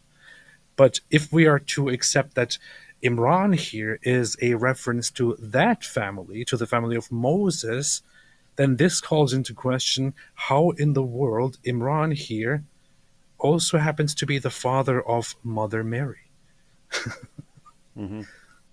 Yeah, this is a mystery, but it's about to get it's about to get it's about to get more difficult. So offspring one Yeah. of the other, and God heareth and knoweth all things. Behold, a woman of Imran said, so it's a wife, O my Lord, I do dedicate unto thee what is in my womb for thy special service. So accept this of me, for thou hearest and knowest all things. When she was delivered, she said, O my Lord, behold, I am delivered of a female child. And God knew best what she brought forth. And no wise is the male like the female. I have named her Mary. And I commend her and her offspring to thy protection from the evil one, the rejected. So, the wife of Imran has a daughter, names her Mary. Who would that make the father of Mary? That would be Imran. Imran. Well, okay, obviously it only says Mary here. Obviously, then if Imran here is the father of this Mary, then obviously this Mary must be Miriam, sister of Aaron and Moses, right? Well, we're going to see. We're going to see. We're going to go a little more. All right. So here you have Surah 66. By the way, guys, this is a short chapter. This is a good chapter to know. The opening verses of Surah 66, these are the verses where Muhammad got caught having sex with his slave girl and his wife Hafsa's bed, and she flips out, and then he tells her not to tell, and then she runs and tells Aisha anyway, and then Muhammad's all mad at his wives and so on. And so you have that entire ordeal. But then later on, you start having the Quran talking about good women versus bad women and so on. So you can see in verse 10 there, God strikes out a parable to those who misbelieve. The wife of Noah and the wife of Lot, bad wives. They were under two of our righteous servants, but they betrayed them and they availed them nothing against God. And it was said, enter the fire with those who enter. Those bad wives are going to hell, even though they were wives of righteous servants. Righteous servants, right? So that's a warning. Hey, wives, you're not being good wives, and you think you're fine just because you're the wife of Muhammad. Wrong, wrong. Women. And then you have the next verse, and God strikes out a parable for those who believe. The wife of Pharaoh, when she said, "My Lord, build for me a house with thee in paradise, and save me from Pharaoh and his works, and save me from the unjust people." And Mary, daughter of Imran, who guarded her private parts, and we breathed into her private parts. This is why we call Allah the vagina blower. And we breathed therein of our spirit, and she verified the words of her Lord and his books, and was of the devout. Wait a minute. What? Wow. So Miriam, the sister of Aaron and Moses, daughter of Amram, traveled in time and gave birth to Jesus. Yeah. Uh-huh. Indeed. You are correct. So Mary is an interdimensional time traveling woman. That's why she's so special. Ah, I get it. Well, I mean, if Muhammad can travel through time and be the guy that Solomon's wife was in love with, I don't know why you're ruling out time travel. It's perfectly normal back then. But we're not done. We're not done. Two more things on Imran here. So this is a hadith, Sahih al-Bukhari, 3769. Narrated Abu Musa al-Ashari, Allah's messenger said, many amongst men attained perfection, but amongst women none attained the perfection except Mary, the daughter of Imran, and Asiya, the wife of Pharaoh. Keep in mind, these are the same two mentioned in the Quran. Wife of Pharaoh, and Mary. And the superiority of Aisha to other women is like the superiority of al-tharid, which is a meat and bread dish, to other meals. It's messed up. People, hey, what about Aisha? If you're saying these other women were the really great ones, Aisha's superiority is that she's like a delicious meal. This little girl, she's like a delicious meal to me, made of bread and meat. Oh yes, I feast upon Aisha every night. What a creepy She's song. like Farid. Yeah. She's like Al-Tharid rhymes with Farid. She's like Al Farid. I Al-Farid. feel just like Farid. She's like Farid. She's like the superiority of Farid. Hey, we should make a channel called Farid Responds. Anyway. Anyway, so Yeah. so notice again here. I mean, there's lots of things here. Many amongst men attain perfection, so it's pretty normal for guys to be perfect. But women, no, only two of you. Only two of you made it. Some ladies are better than others if they're especially delicious dishes like Aisha. But as far as perfection, nope. It's Mary, daughter of Imran. Daughter of Imran. So you have it there. And now for the relevant Bible verse here. This is First Chronicles chapter 6, verse 3. The children of Amram, Aaron, Moses, and Miriam. Amram. Now, in Arabic, Amram is Imran, at least in the Muslim sources. And you can go to Imran. Quite plausible. You can go to, well, that's actually how it's written in the genealogy in the History of At-Tabari, Volume 3, the genealogy of Moses. In English, in the English translation, it says Moses, son of Amram. In the Arabic, it's Musa ibn Imran. So we know these guys referred to Amram as Imran. All right. We got this so far? So far, everyone? Okay, and then one more here. We've got a few more issues, but one more I wanted to bring up right here, which we're talking about the gospel of the birth of Mary. So this is not something we would take as authoritative, although you have to say, even though you wouldn't take this, if you would not want to establish any actual Christian belief on a source that's late and unreliable. So this is centuries after, and it started with, I think, the Gospel of Pseudo Matthew, and then the Proto-Evangelium of James, and so on, and then this springs out of that. So this is actually centuries after the events. With that said, it's always possible that there was a tradition that identified Joachim and that it's reliable. In other words, her parents could have been named Joachim and Anna. It's possible. I mean, if someone said, David, what's your best guess? I would go with Joachim and Anna, but I would not be sure of that because these are late sources. But these things can be based on earlier information that was known at the time. But so you have the gospel of the birth of Mary. And so you could just you could at least use by going by strongest or best available evidence. You could say that the only evidence we have of his name is that it is Joachim. Yeah, that is how the tradition is established, and it doesn't seem plausible that people would somehow randomly come up with this name Joachim when his name was actually Amram. Yeah. So we have here the blessed and ever glorious Virgin Mary, sprung from the royal race and family of David, was born in the city of Nazareth and educated at Jerusalem in the temple of the Lord. Her father's name was Joachim and her mother's Anna. The family of her father was of Galilee and the city of Nazareth. The family of her mother was Bethlehem.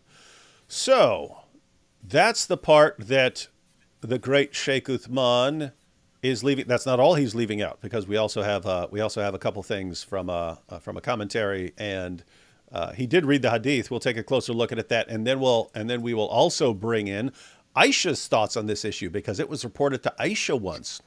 Hey, did you know that these are actually two different Marys in the Oh yeah, Quran. Yeah, and she says, "You liar." We're going to look at those in liar, a second. Yeah, we're going to look at those in a liar. second. But guys, so we wanted you to have those sources. Again, learn those references, take screenshots if you want. But contrary to Sheikh Uthman, this isn't simply, oh, it says sister of Aaron, and that's the case. It's Mary is the sister of Aaron and the daughter of Imran, aka Amram. And hey, that just happens to be the same familial relationships as Miriam, the sister of Aaron and daughter of Amram. So, is the Quran confusing these two people? So you got Mary, he's talking about Mary. So guys, keep in mind. So in the Bible we say Miriam and we say Mary. In Arabic they're both Miriam. And So in Hebrew as well. So yeah, so in Hebrew yes. they're both the same name, Miriam. Yeah, and you see, by the time of Jesus, Mary's the most common name. Mary's the most common name of women. So that's why you have marry this, marry that, marry this, marry that, and so on. So you have Mary, very common name, but in Arabic, Miriam. If you hear Miriam, you're talking about Miriam, and you hear the Jews talking about Miriam, and you hear the Christians talking about Miriam. It would be pretty easy to make the mistake of assuming that they're talking about the same Miriam. How would you know if someone actually confused the two Miriams? Well, he might be dumb enough to put it in his book that Mary, the mother of Jesus, is the sister of Aaron and the daughter of Imran. That's how you would know if someone totally confused these two Marys and thought they were the same person, rather than two different people separated by a very, very, very long time. This is clear display, I must say, and I have to point out we often try to be careful and humble with those claims, but I think going through this once again, I think it is pretty clear. It is very clear, almost certain that this is a very, very bad mistake, a very bad error in the Quran, a complete misunderstanding of the Bible.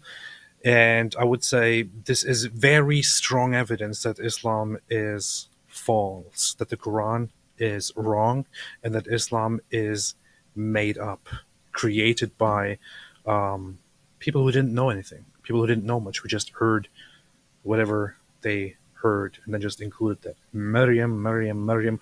Oh, okay, Maryam. Yeah, I know Maryam. Maryam. Yeah, yeah, daughter of Imran and sister of Aaron, and mother of Jesus. Yeah, so yeah, same one. Yeah, yeah. No.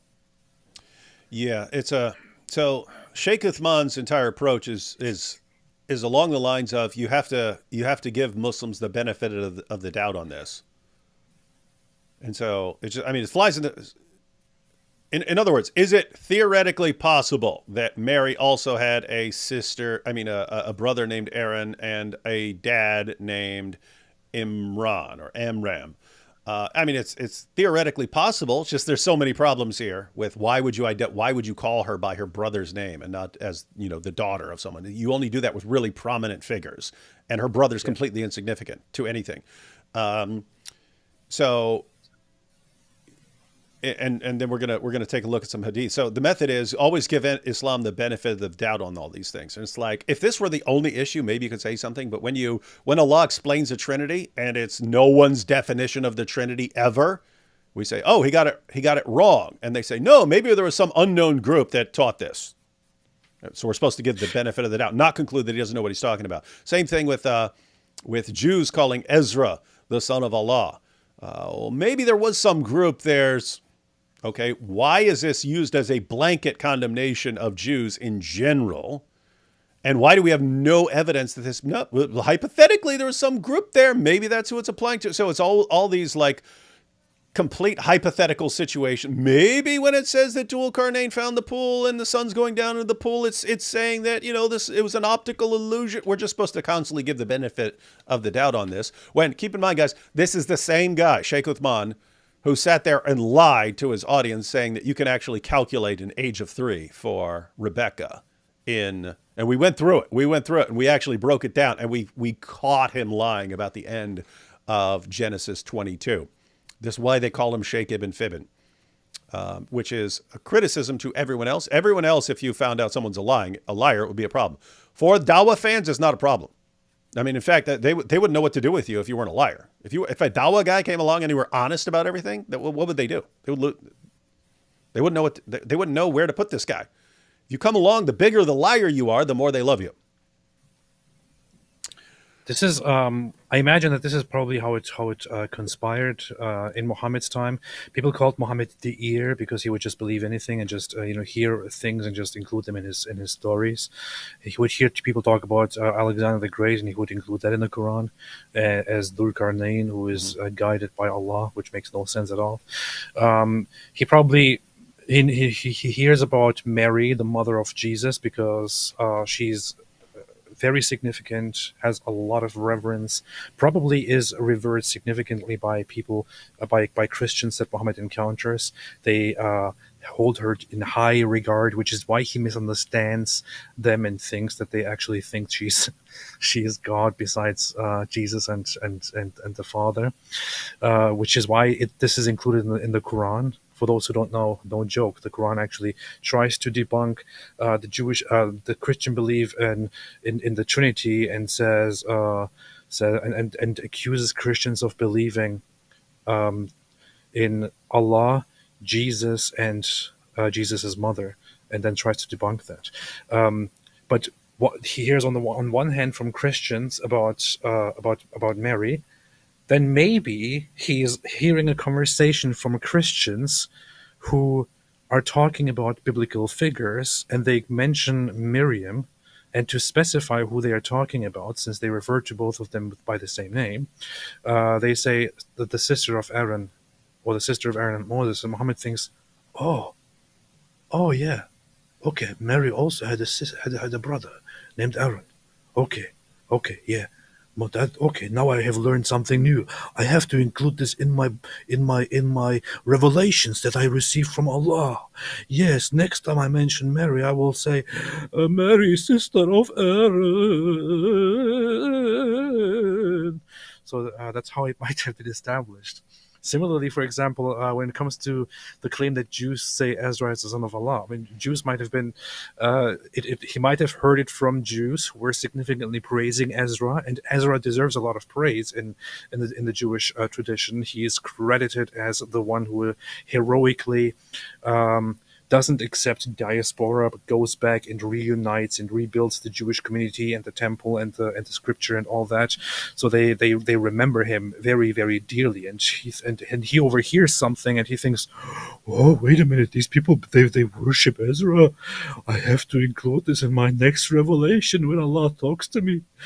And the Jews say Ezra is the son of Allah.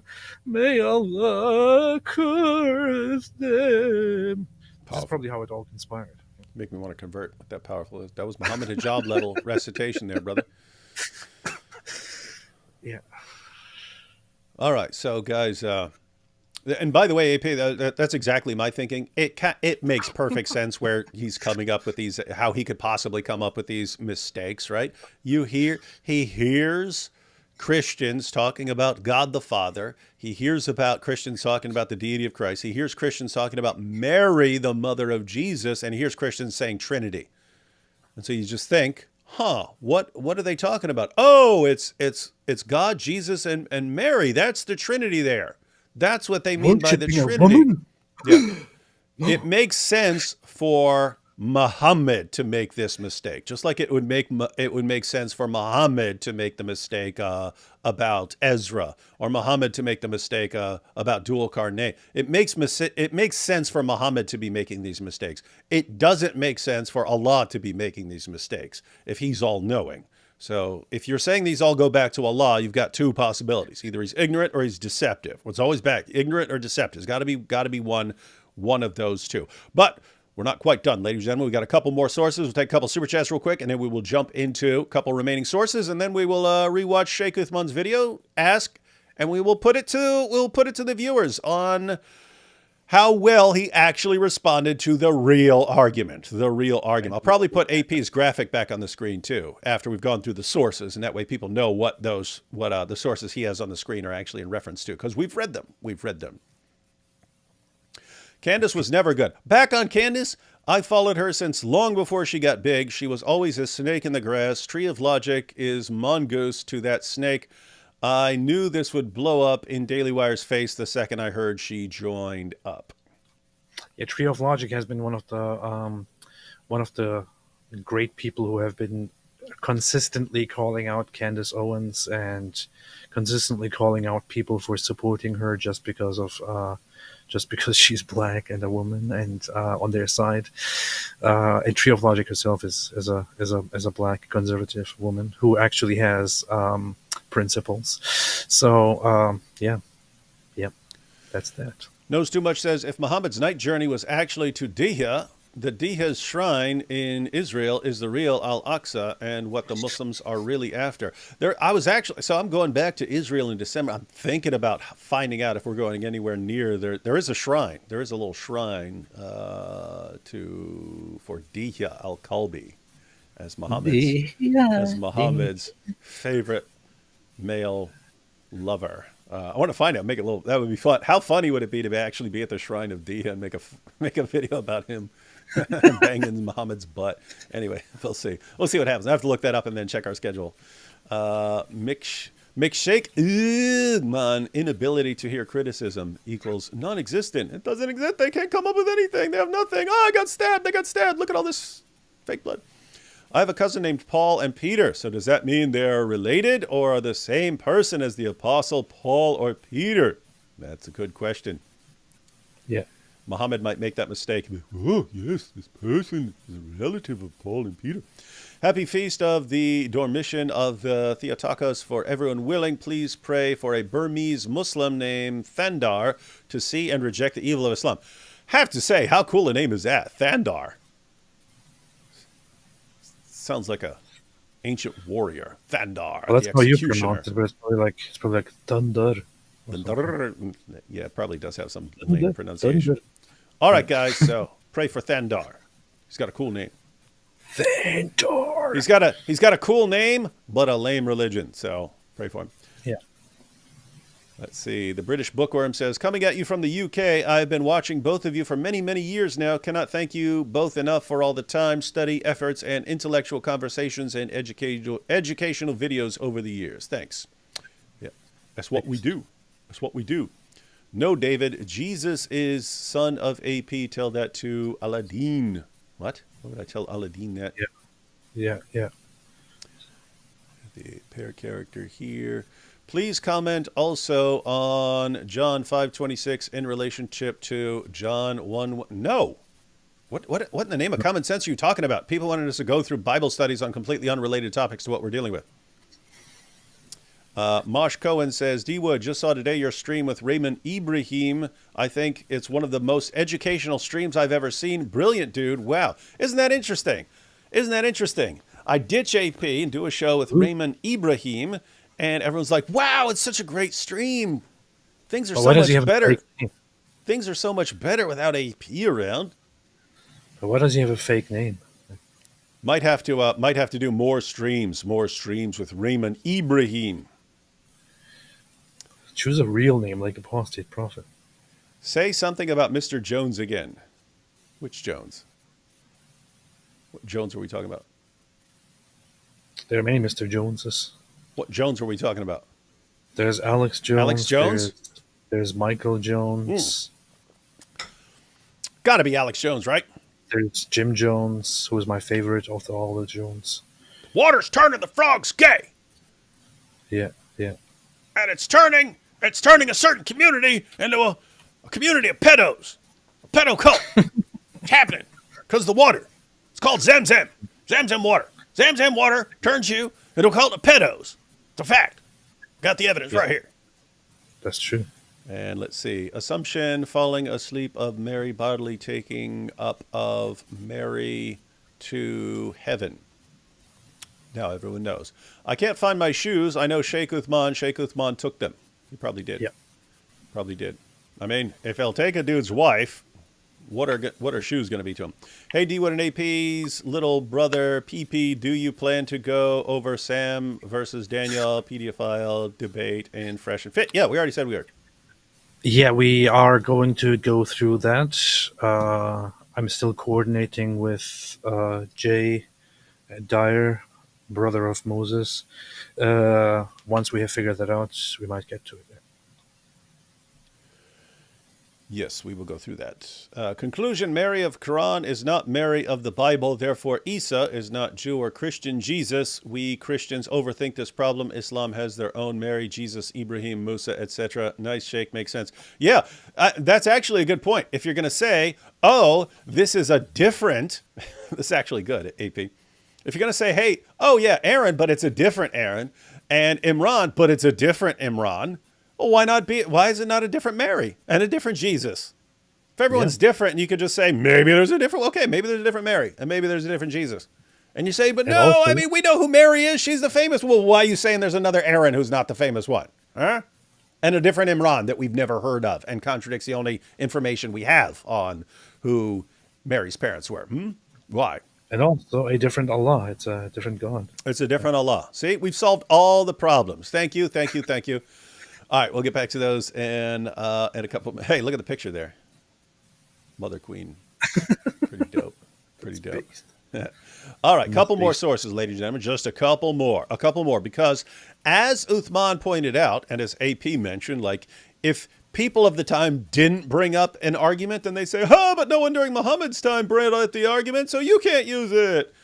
And here you have Sheikh Uthman, they're bringing up a problem that was already brought up during the time of the Prophet. Like, yeah, so people saw that instantly, right? People saw the problem instantly. All right, so this is the hadith that Sheikh Uthman brought up. And he kind of glossed over it because he got more problems than he's aware of. So this is Sahih Muslim. Mughira bin Shuba reported, when I came to Najran, they, the Christians of Najran, asked me, you read, so this is Mughira, companion of Muhammad, goes to the Christians, and the Christians instantly have a question for him, right? Why? Because Muslims have gone there saying, hey, this guy's a prophet. We've got a prophet. You guys need to follow this prophet. And then Mughira goes there, says, hey, Christians, what do you think about this new prophet? And they say, we got a question for you. You read in your Quran, O sister of Harun, so that's Aaron, O sister of Harun, so Miriam, in the Quran. So they're complaining here. Hey, why you guys call Mary the sister of Aaron? Why you calling that in the Quran? Whereas Moses was born much before Jesus. So they're concluding, hey, Aaron, we know who Aaron is. That's the brother of Moses. We know that Moses was a long, long time before Jesus. So what's going on here? Why are you guys calling her sister of Aaron? When I came back to Allah's messenger, notice already, two problems already, ladies and gentlemen, by this line. One, if Muslims want to say, oh yes, you could just call someone you could just call someone sister of so and so back then, which is what Muhammad's response is going to be. The Christians weren't familiar with that. Christians had never heard of this. They had never heard of Mary being the daughter of Imran, and they never heard of Mary having a brother named Aaron. The only Mary they were familiar with having a brother named Aaron was Miriam, right? So they have no idea what Muhammad's talking about. They have no idea what the Quran is talking about. So that's one. And this is an Oriental Orthodox Jewish Christian community, very most likely, with high reverence for Mary, Mother Mary, and more knowledge than Muhammad would ever have. And they are coming here and thinking, wait a minute, what is this? Yeah. And so That's one problem. Namely, because Muhammad's going to say, oh, you know, people used to give people names after the important persons and so on. So, okay, the Christians are not familiar with any of this applying to Mary. They've never heard of this before. But then notice also, when I came back to Allah's messenger, what's that mean? It means Muhammad's companion who's out there to preach Islam to these people, he doesn't know how to respond either. So they bring it up. Hey, what are you guys, stupid? You're talking about Mary as the sister of Aaron. He's like, I have to go find out from Allah's messenger. What? Why? Why can't you just give the answer? Why don't you just give the answer? Why don't you just explain how? Oh no, Mary had a brother whose name was also Aaron. Why don't you say that? Because he has no clue. These guys didn't know. They didn't know it was an issue, right? And we're about to see one more on this. But he says, when I came to Allah's messenger, I asked him about that, whereupon he said, the people of the old age used to give names to their persons after the names of apostles and pious persons who had gone before them. Sure, yeah, totally. Sure, yeah. There are two ways to interpret this. One is the way Sheikh Uthman interpreted it. The other is the way I've seen more Muslims interpret it. I think Sheikh Uthman's wrong even in his interpretation of this. So Sheikh Uthman, and this is just a problem, Muhammad's never clear, the Quran's never clear. The people of the old age used to give names to their persons after the names of apostles and pious persons who had gone before them. So Sheikh Uthman interprets this as Mary has a brother named Aaron, and Aaron was named after a famous pious person, the famous Aaron, right? It's more common, at least in my experience, for Muslims to interpret this as you would just call Mary sister of Aaron, so you would just link that name to her. You just link the name Aaron to her. You could call her sister of so-and-so, and you just name pious persons. So that's the more common one. I have to say that one's even more problematic because if that one were correct, you should see this all the time in the Muslim sources and in the Jewish sources. Muhammad's saying it's a thing. You just call it. So if you're a really nice person, I call you sister of Moses or something like this, or I call you sister of Abraham, something like that. Plus, also, let's say that is a practice, but out of all of the names they could choose, they chose Aaron. Yep. And so they picked Aaron out of all. So guys, so you have two possible ways to interpret this hadith. One, the way Sheikh Uthman interprets it is it's just saying that Mary has a brother named Aaron who he was given the name of the famous Aaron. So that's plausible. It doesn't account for once we bring in the other issues, it doesn't solve the problem. But it would be possible that someone would also have a brother named Aaron. It's just weird that she has all the family relationships and so on. But the more common way is that Mary's called sister of Aaron, and they could have picked anyone. They could have said sister of Moses, sister of Abraham, sister of David. You could have just said sister of anyone. If that was a practice, then we should be seeing this all the time. But we don't. All right, so that's one issue, namely Muhammad's companion. Notice Muhammad's companion had no clue that this was an issue until Christians told him, and Muhammad did not respond to it until it was an objection from Christians. In other words, when Muhammad is teaching, is receiving the revelations, and having his followers learn the revelations and memorize the revelations, it never crosses their minds that there's a problem because they don't know. And it never crosses Muhammad's mind to explain, hey guys, keep in mind, this is a different Mary. Even though she has the same brother and same father's name as Miriam, the sister of Aaron and Moses, even though she has the same family relation, it's a different person. Never crosses his mind until Christians expose him. And even though nobody has ever mentioned that this Mary also has a brother named Aaron and a father named Imran, and I am the first person ever to mention this, you should know that this is a different one. Sure, yeah.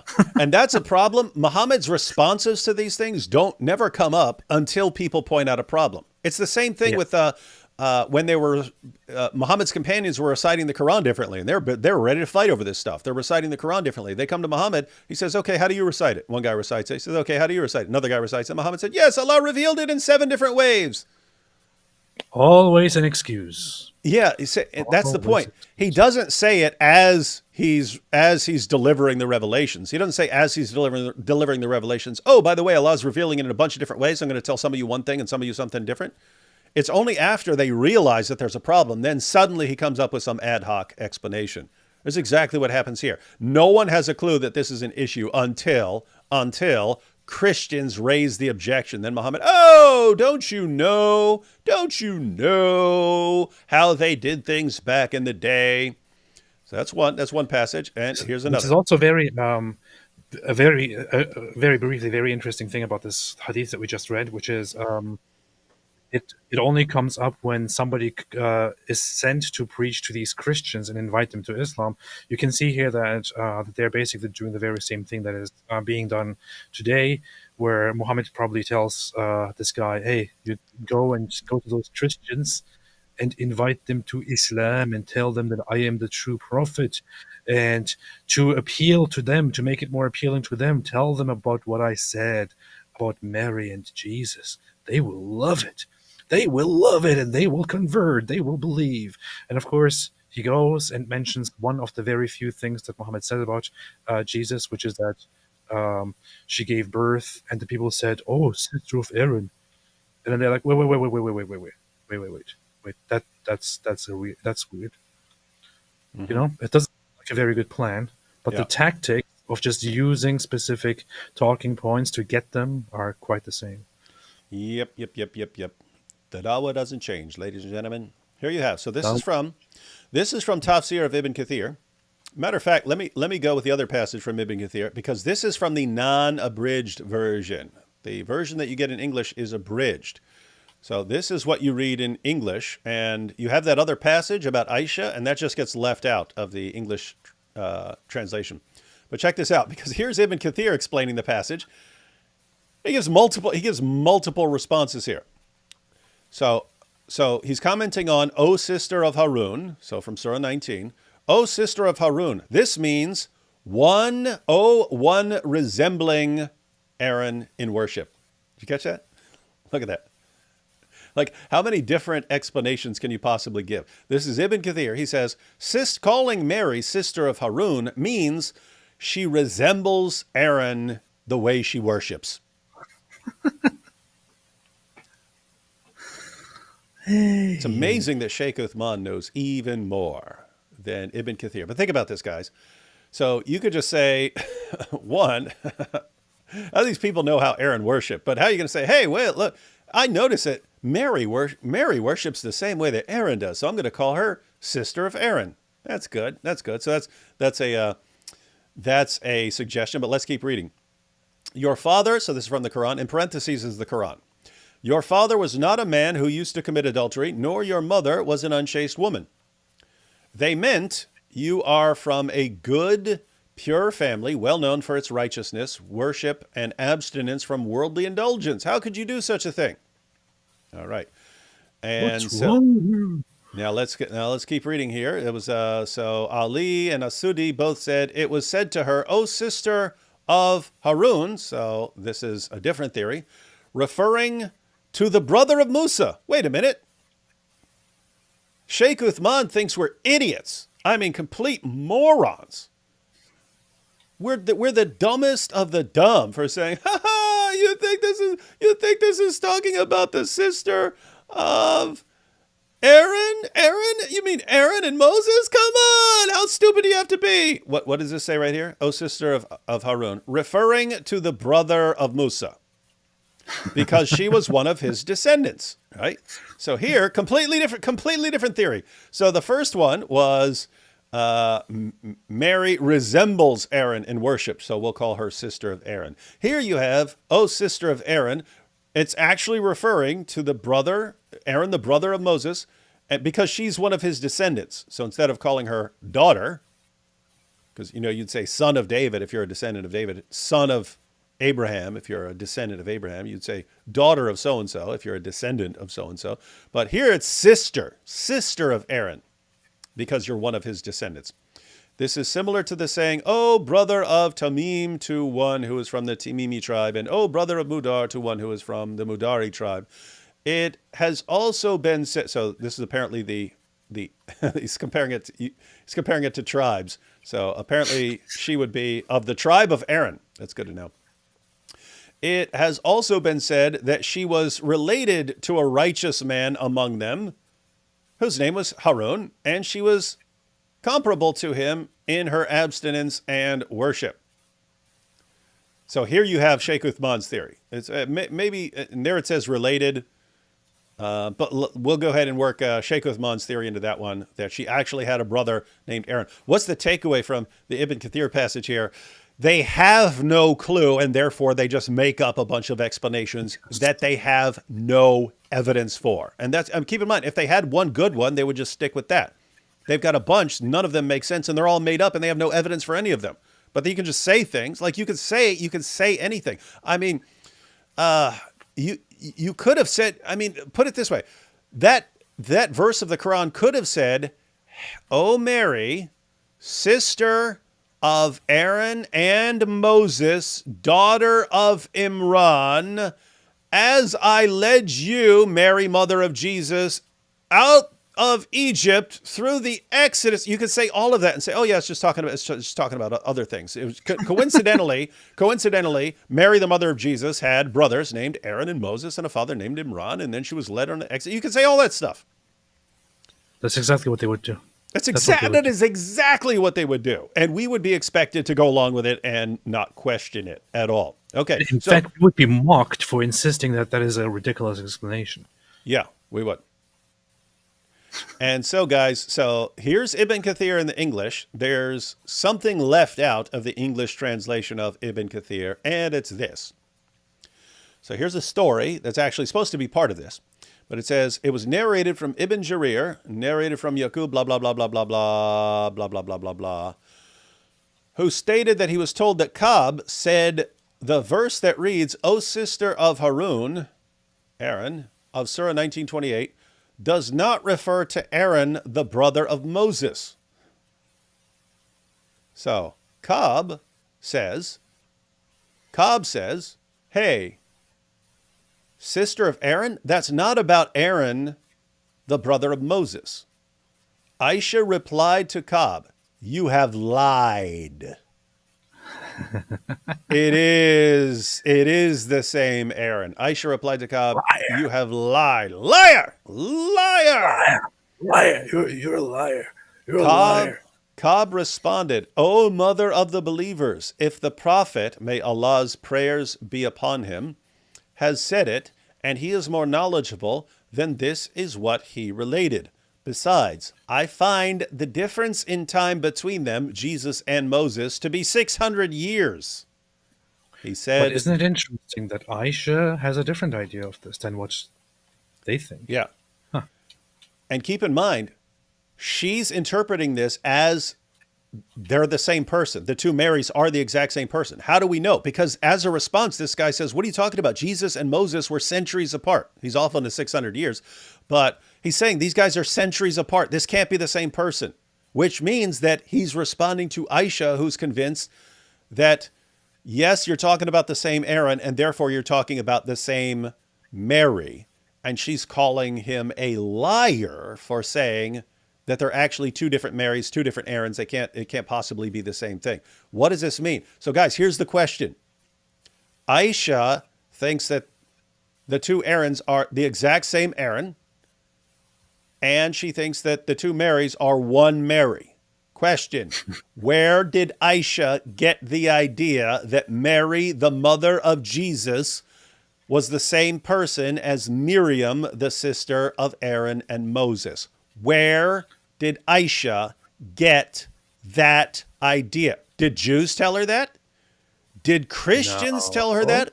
Where did Aisha get the idea that Mary, the mother of Jesus, was the sister of Aaron and Moses? Where'd she get it? Do you have a theory, AP?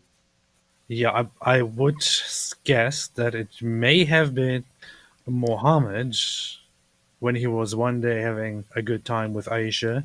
I don't know, giving her a bath or whatever. Uh, Told her the story and relayed to her that this is indeed the same person. That Mother Mary, mother of Jesus, is also the sister of Aaron and Moses. That she probably got this idea from Muhammad himself, because if we are to trust Muslims, then we are supposed to believe that she knew so much, much more Uh-huh. uh, than all of these Sahaba, or than the vast majority of them. That she had immense knowledge because she was with Muhammad all the time. Uh-huh. Hey, Uh look, huh. look at this comment. I'm guessing from a Muslim. Who said Aisha was the ultimate authority on all Islam? She made mistakes. We know this. Why are you assuming that everything she or Ibn Kathir says is absolutely true? Well, we're not, and I think you've missed the point entirely. So AP was pointing out one thing, that Aisha is supposedly this great knowledgeable scholar. That comes up when we criticize Muhammad for having sex with her when he was 54 and she was only 9. So she was a prepubescent little girl, still playing on a swing, still playing with dolls, and a 54-year-old man, old enough to be her great-grandfather, put her on the bed, spread her legs, and banged her, right? So now, when we ask Muslims about that, they say, "Oh, but the reason Muhammad had to do that is because he knew Aisha was going to be such a great source of information about Islam." And here she doesn't even know that Mary, the mother of Jesus, is not the same person as Miriam, the sister of Aaron and Moses. So you're saying, okay, no problem, she made mistakes. Okay, that's what we're asking. Why did she make that mistake?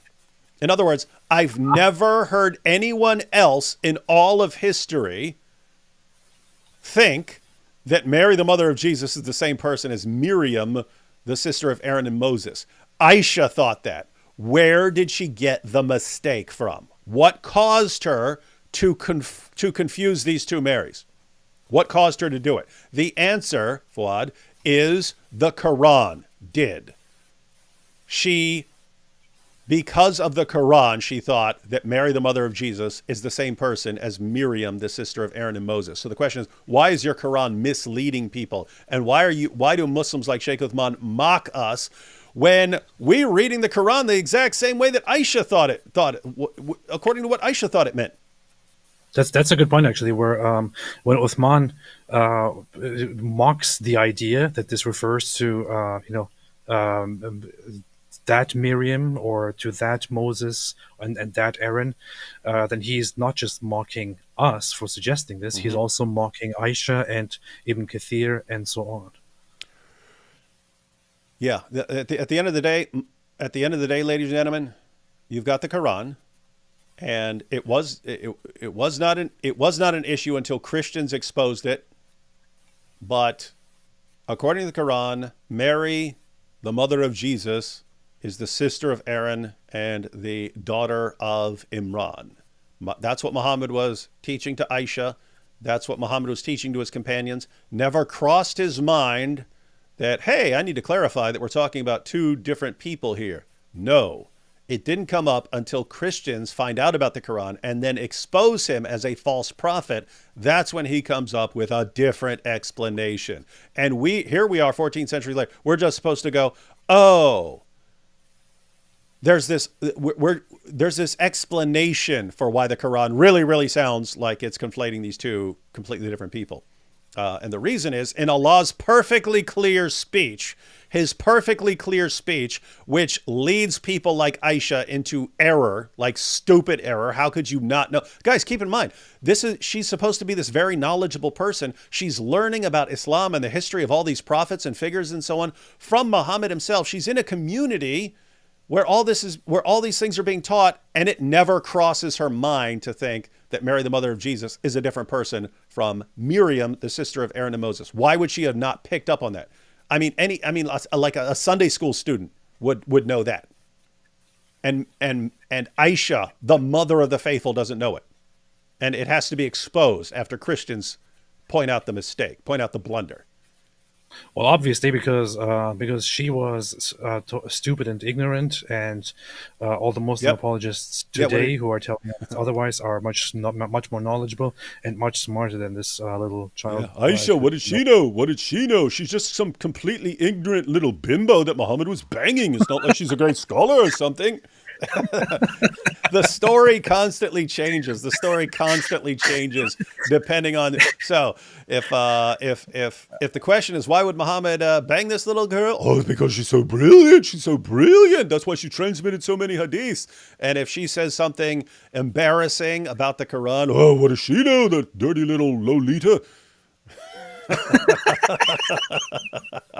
You've got to love Dawa, man. Dawa is hilarious. All right, last passage. No. Last passage here. This is the Study Quran. This is the Study Quran's commentary on this verse. O sister of Aaron, thy father was not an evil man, nor was thy mother unchaste. And here we have the commentary. That Mary is addressed as sister of Aaron is not, according to commentators, right? So you can't say it's not according to the Quran. You have to say according to commentators who know that this is a problem because the Christians pointed it out. The Mary addressed as sister of Aaron is not, according to commentators, meant to indicate that she was the biological sister of the prophet Aaron, brother of Moses. That would be chronologically impossible. So notice the assumption. Oh, yeah, That can't be what the yeah. Quran is saying because that would be chronologically impossible. Yeah, we know it's chronologically impossible, but we don't think that that means the Quran can't be saying it. Calling Alexander the Great a wonderful Muslim is absurd. It doesn't mean we don't think the Quran is saying that. The Quran says all sorts of stupid. The Quran says that Jews call Ezra the son of Allah. But that would be absurd because Jews don't call that. Yeah, it doesn't mean that's not what the Quran's saying. So that's not a criterion for us. We don't say, oh, this is stupid and obviously false. Therefore, it must not be what the Quran is saying. It's Muslims who have to have that position. So this would be Brilliant. chronologically impossible, although Mary's father's name is Imran. So they actually say it. Although, also coincidentally, Mary's father is Imran, as is That's that. just a big coincidence. Don't think much of it. So many coinky dinks. Although Mary's father's name is Imran, as is that of the prophets Moses and Aaron, according to Islamic tradition. Some commentators, and here we got the explanations. Some commentators explain that the name Aaron signified righteousness among the Jews of this time. Keep in mind, completely made up. It's just, so this is funny. This is Muslim commentators saying what Jews in the first century, what expressions they used and so on. And so the name of Aaron signified righteousness among the Jews of this time. And so the title, Sister of Aaron, was meant to indicate that Mary was like Aaron in righteousness. We've seen that. Another explanation is that the name Aaron was common among the Israelites and that Mary had a half-brother named Aaron. Again, if you want to say that, what do you do with Amram? Show us how common that name was. Okay? Yep. The most widely held view among the commentators is that Mary was a descendant of the prophet. So keep in mind, the explanation that Sheikh Uthman gave is not the most widely held view among the commentators. So here you have the most widely held view among the commentators is that Mary was a descendant of the prophet Aaron, and the title Sister of Aaron is meant as a reference to her noble lineage. Well, why didn't you call him daughter of Aaron then? That's how you refer to descendants, daughter of Aaron. All right, so we got this. So I just want to ask one serious question to Uh-huh. to Muslims who are watching this. I know there are Muslims watching. They're watching. They're commenting. Others are listening. But I just want to, and I know this question is actually totally unnecessary because it has already been established that that this is a giant problem and inconsistency and error on the Quran's part. However, just ask yourselves that question and be honest to yourself. Seriously, be honest to yourself. If we are to go by all these speculations and we are to contrast the knowledge that Muslims have at that time and today and the knowledge that Jews and Christians have at that time and today, can you guys really tell yourselves that the Muslims are or were more knowledgeable? In other words, who is actually more trustworthy and knowledgeable on the traditions and the history of biblical figures? Jews and Christians or Muslims? Please answer that question to yourself and be honest. You will be lying to yourself if you say Muslims, and you know it. Indeed. And so, if we kind of put all this together, let me get AP's graphic back up there. So, break this down one more time, real quick, AP. Give them the short version. Yes. Got a graphic there? So, yeah, as we can see, on the right side we have a particular person known here as Miriam, who is actually in Arabic known as Miriam, and who is known as the prophetess Miriam, sister of Aaron and Moses. On the left side, we have what is pointed out here as Mary, who is also in Hebrew known as Miriam, and in Arabic as Maryam, and who is the daughter of Joachim, as traditionally known, but more significantly, mother of Jesus.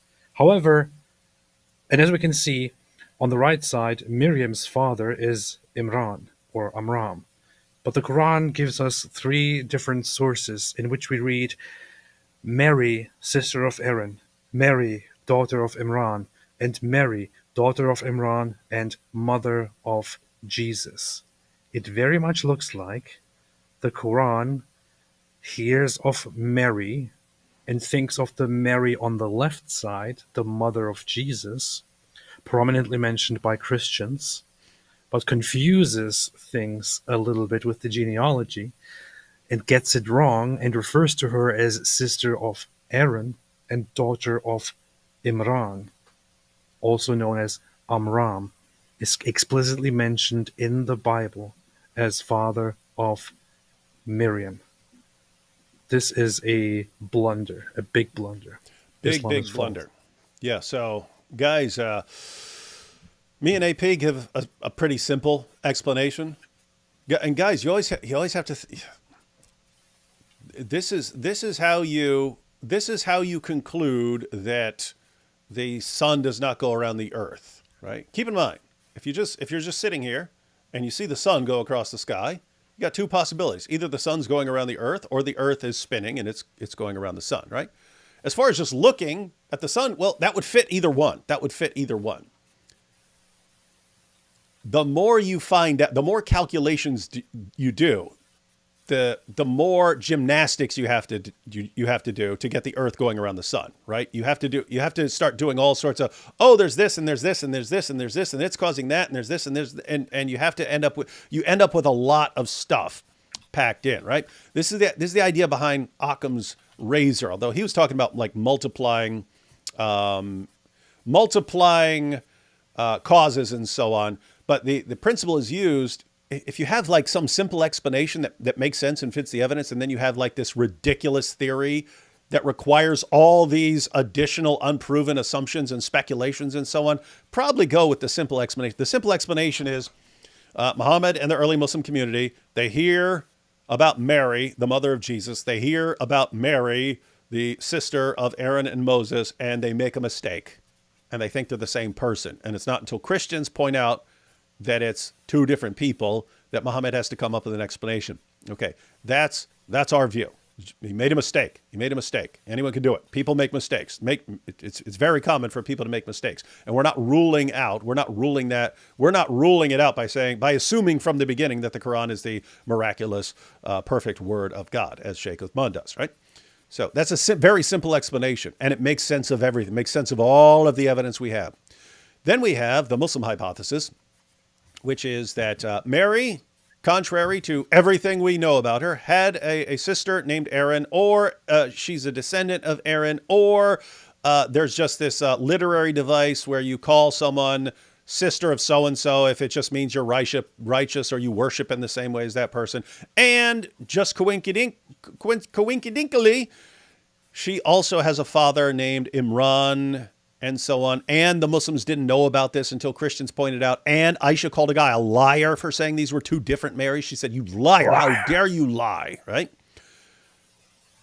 Does it really? And you look at the Muslim explanations, and they give all these different explanations. Why? Because they're all made up. They're all just made up. Mm-hmm.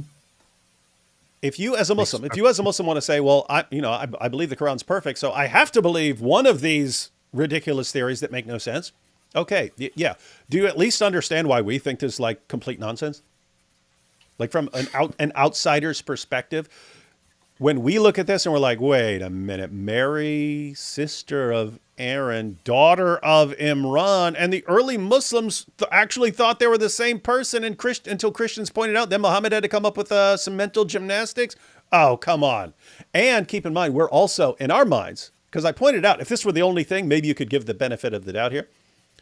But this is over and over and over again. The Jews call Ezra the son of God. Christians worship a trinity made of God, Jesus, and Mary. Over and over and over again, Muhammad just has no clue what he's talking about.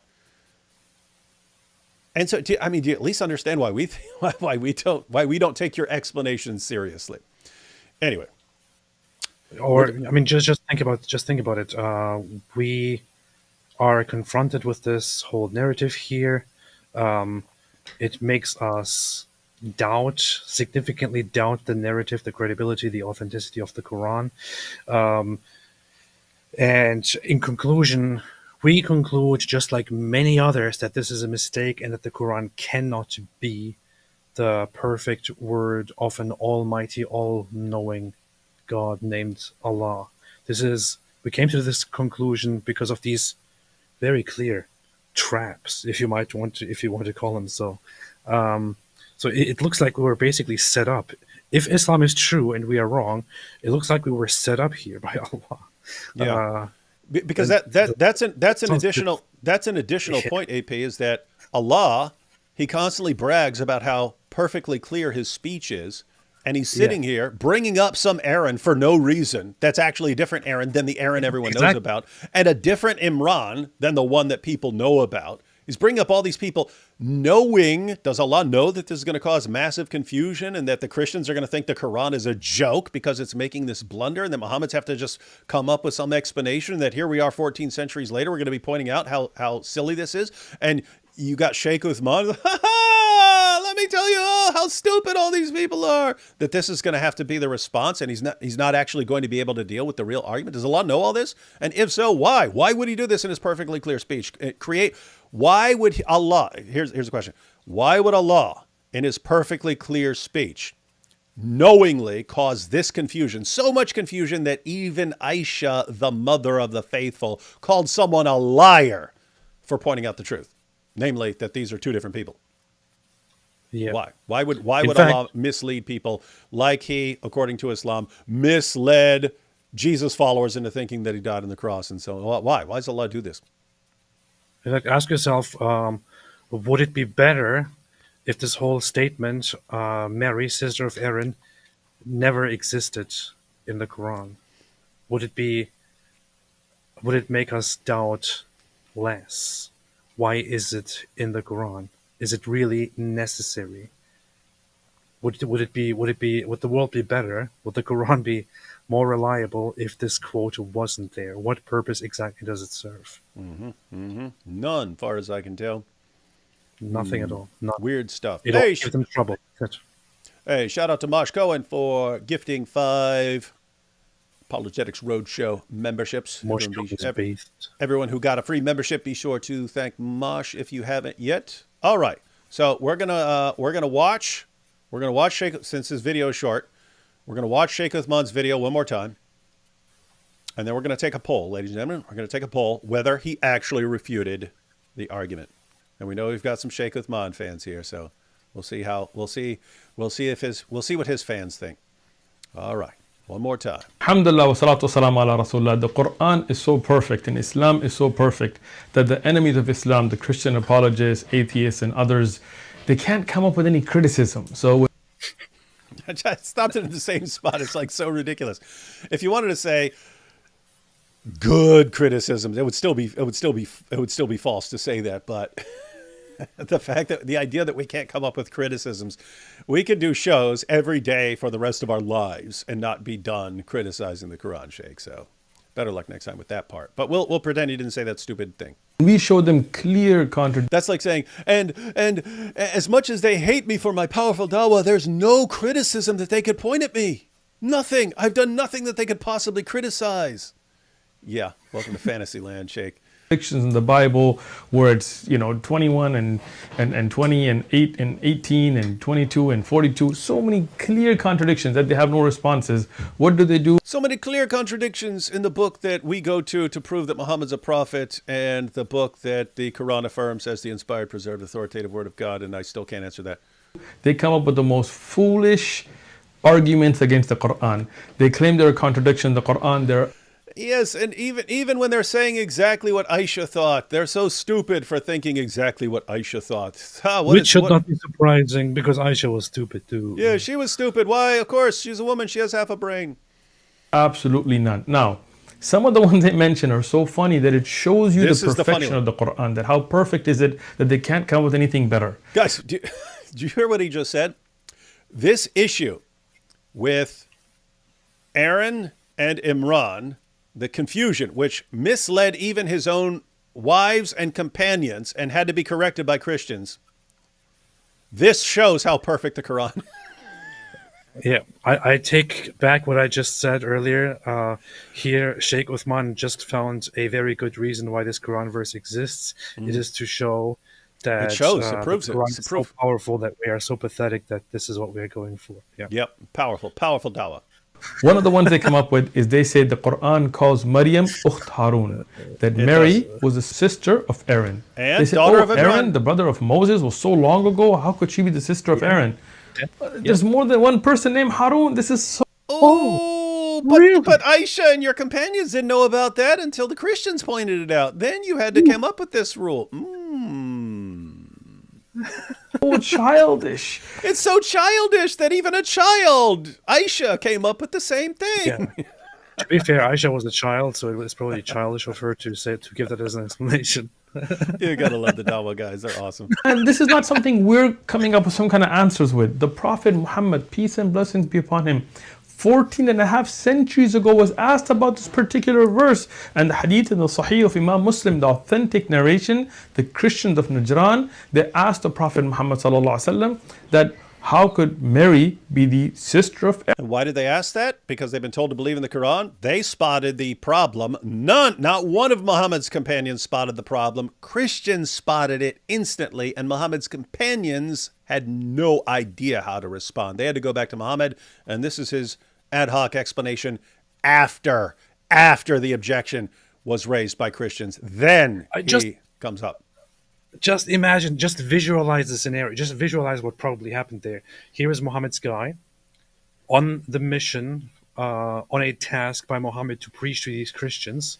So this guy goes to the Christians and he says, he talks to them for a while. He says, I come from this place, Yathrib, and I follow a prophet, sallallahu alaihi wasallam, and he also says that he is the same prophet that who sent Jesus, the prophet, the messenger. Indeed, he told us that Mary gave birth to Jesus. And the people said, "Oh, Mary, sister of Aaron." And then the people went, wait. Sister of Aaron? What do you mean, sister of Aaron? Which Aaron? There's a long distance between Aaron and Mary. What are you talking about? Mary was not the sister of Aaron. And then he's like, I have to go back and ask, and I'll come back. I'll get back to you on. I'm gonna have to get back on you there. In the meantime, trust me, bro. Trust me, bro. And by the way, all these responses are trust me, bro. Right? Like, what evidence do you have that Mary's dad was named Imran? What? Trust me, bro. That's your evidence. What evidence do you have that Mary had a brother named Aaron? What is your evidence for that? It's trust me, bro. It's just an endless array of trust me, bros. That's all you ever get from the Quran.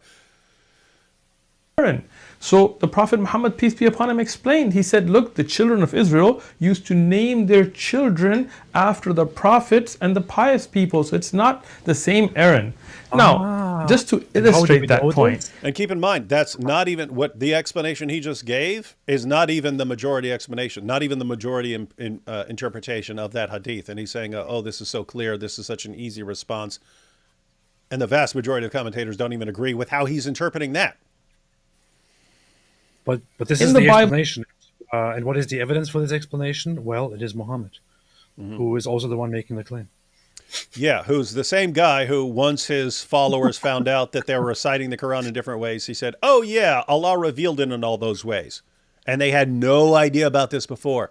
Again, why do Muhammad's explanations always come after there's massive confusion about the Quran? Then it's suddenly, oh, yeah, didn't you know this? No, you didn't mention this at all the entire time, Muhammad. You didn't mention that you were revealing it the entire time in these 7 different ways. You didn't mention that at all. Why are you telling us now only after we're ready to fight over this stuff? Then you come up with your brilliant explanation. Same thing here. But he's so reliable. He never lied. He always spoke the truth. That's why we know it is true. you have so many Marys. You have Mary, the mother of Jesus. You have Mary of Magdalene. You have Mary of Bethany. You have Mary, the And don't we know these are different Marys? No confusion there. Why is the Quran the book that's confused on this? mother of James. You have Mary of Cleopas. You have the mother of John Mark. And you have the Mary of Rome. These are just a few Marys I can name off the top of my head. Now How many Imrans can you name off the top of your head, Sheikh Uthman? Yeah. How many are imagine there? if we were sitting there going, how could Mary be the mother of Jesus if she's a follower like Mary Magdalene? Well, obviously they're not the same Mary. In the same way, it's not the same Aaron. Harun, the brother of Musa alayhi salam, That's is a long weird. time. That's weird. That's That weird must- because so that's a bit- commentator said it was Yeah. talking about the same Aaron. Yeah. Your And it's saying Muslim she's a commentators descendant. are saying that it is the one, and the child bride Aisha also thinks it is the same person, and also giant coincidence there that this Mary also has a father named Imran. Amran. And Muhammad's own companions were confused over this. Sheikh, why? Why did the Quran confuse them? Why did the Quran cause Aisha to be so convinced that this is this exact same Mary that she was willing to call anyone who disagreed with her a liar? Why? Where'd she get that confidence from? David, it's because the companions of Muhammad were stupid. Obviously. Yeah, they're all stupid. Sheikh Uthman smart. Ago, and Harun, the brother of Miriam, is much later. They would name their children after their prophets and their pious, as the Prophet Muhammad, peace be upon him, explained. There are no contradictions in the Quran. This is explicit, clear. Assalamu alaikum Did wa you just say rahmatullah. it's clear? He just said it. That's right. It's clear. It's so clear that any commentary you go to, they'll give 3 or 4 different explanations of what it means, and there won't be the slightest bit of evidence for any of them, and all of them have massive, massive problems. It's so clear that this is a very, very seriously raised question that people have obviously asked you too repeatedly, Sheikh Uthman, which is why you feel the need to make a video about this and then call it very so clear. I mean, this is basically an insult to all those people who are asking you because they have doubts. Because they come to you and say, "Brother, I have doubts," and to those who say, "Brother, I have doubts," I recommend keeping those doubts, noticing that Sheikh Uthman's response here is as lame as it gets, and It's pretty maybe terrible. challenging him to discuss this issue with people who have this objection, like us, for example. I can guarantee you that Sheikh Uthman will never, ever have a conversation or a discussion or a debate about this with either of us. No, won't happen. Won't happen. Won't happen. All right, guys. So that's Sheikh Uthman's response. I'm going to post the poll now. So the question is, did Sheikh Uthman Ibn Farouk, I could have used one of the other names, Ibn Fibbin, Ibn Footnote, Ibn Zina, Ibn Smollett, Ibn Ketchup, all those names, there are more. But did Sheikh Uthman Ibn Farouk refute the problem of the Quran confusing the two Marys? So if you think that he actually refuted the objection and that you agree with him, say yes, he refuted it. And if you think no, he didn't actually answer the problem, he didn't actually state what the real problem is because he left out all the other stuff, then you answer no. And here we go. There's the poll. So we'll let that run. You know what's interesting about that? I mean, at least in the commentaries, there's a degree of humility in the sense of they'll say, here are the possible responses. We don't know what's correct here. Why? Because we have no evidence for any of these theories. It's just these are possible ways we can think of reconciling what the Quran says and so on. Then you have Sheikh Uthman. He leaves out most of the problem. He acts like it's just an issue of sister of Aaron, not daughter of Imran, and not all the other stuff like Aisha calling a guy a liar and so on.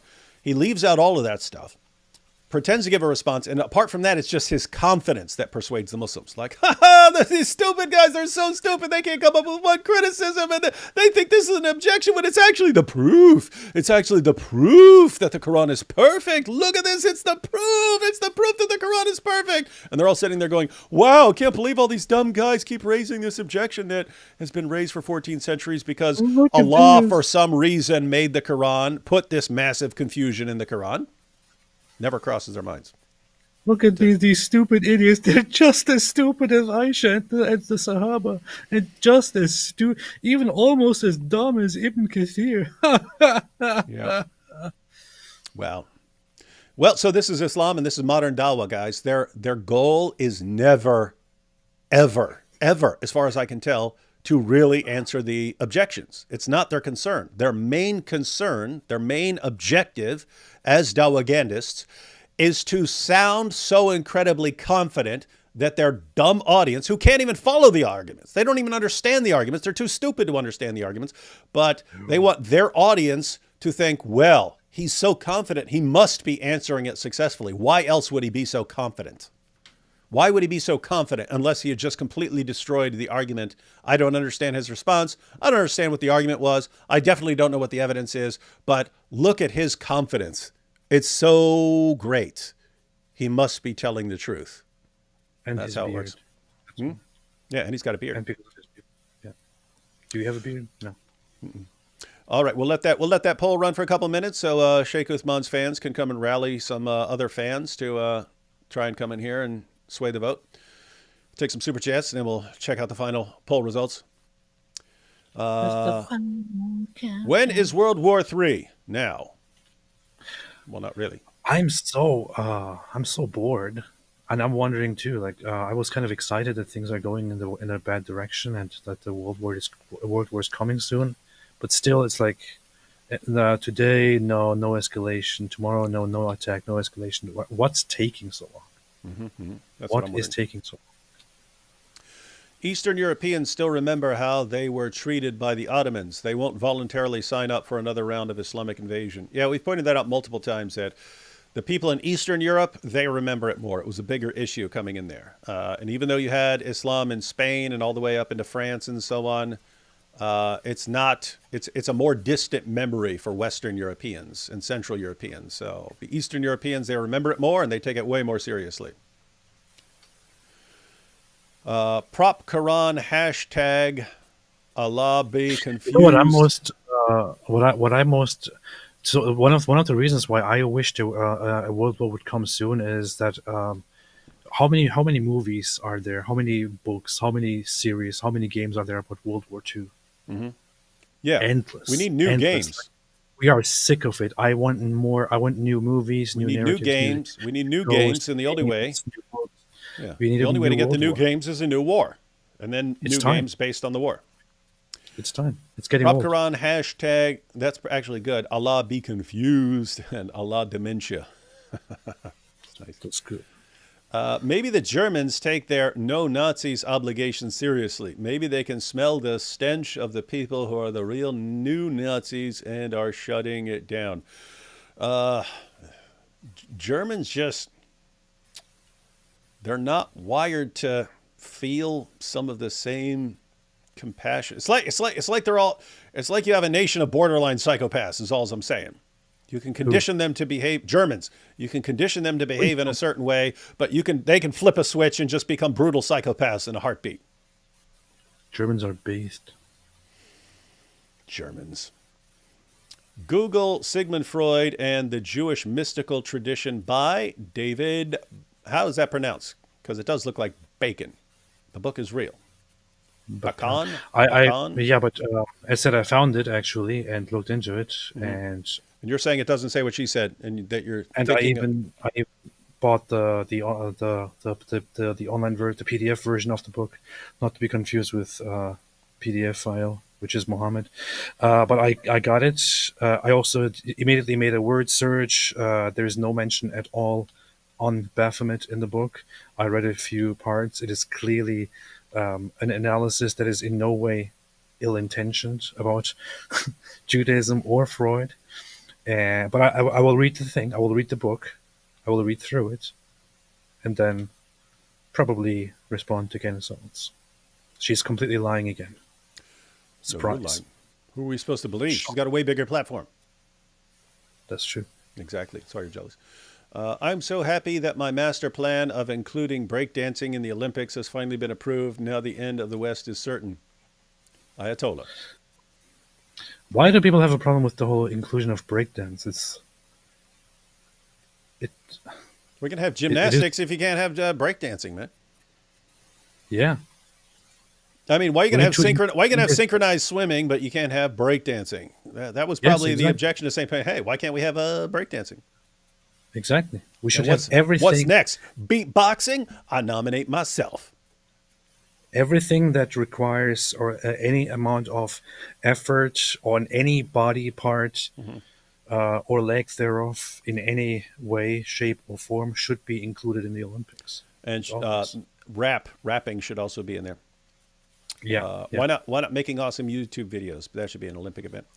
Sheikh Uthman's Yes. argument dried up faster than a stone running away with Moses' garments. Yep. Yes, ladies and gentlemen, that is actually in the Hadith. They say Yes. the Injil is the lost book of Jesus, but according to Luke 24:27, it's the Old Testament. That says that Jesus showed them from the scriptures, the things that were written about him before. Yeah, I mean, it doesn't say that's the Injil or that's the gospel there, but yeah, you'd have to say if Jesus brought some other book, why is he quoting these other scriptures if he had another book with him? So yes, you could make that point. Ayatollah says, bro, I'm wearing a fez, chomping on some Flintstone chewable vitamins, getting lifted, calling people rednecks and asking for their achievements right now.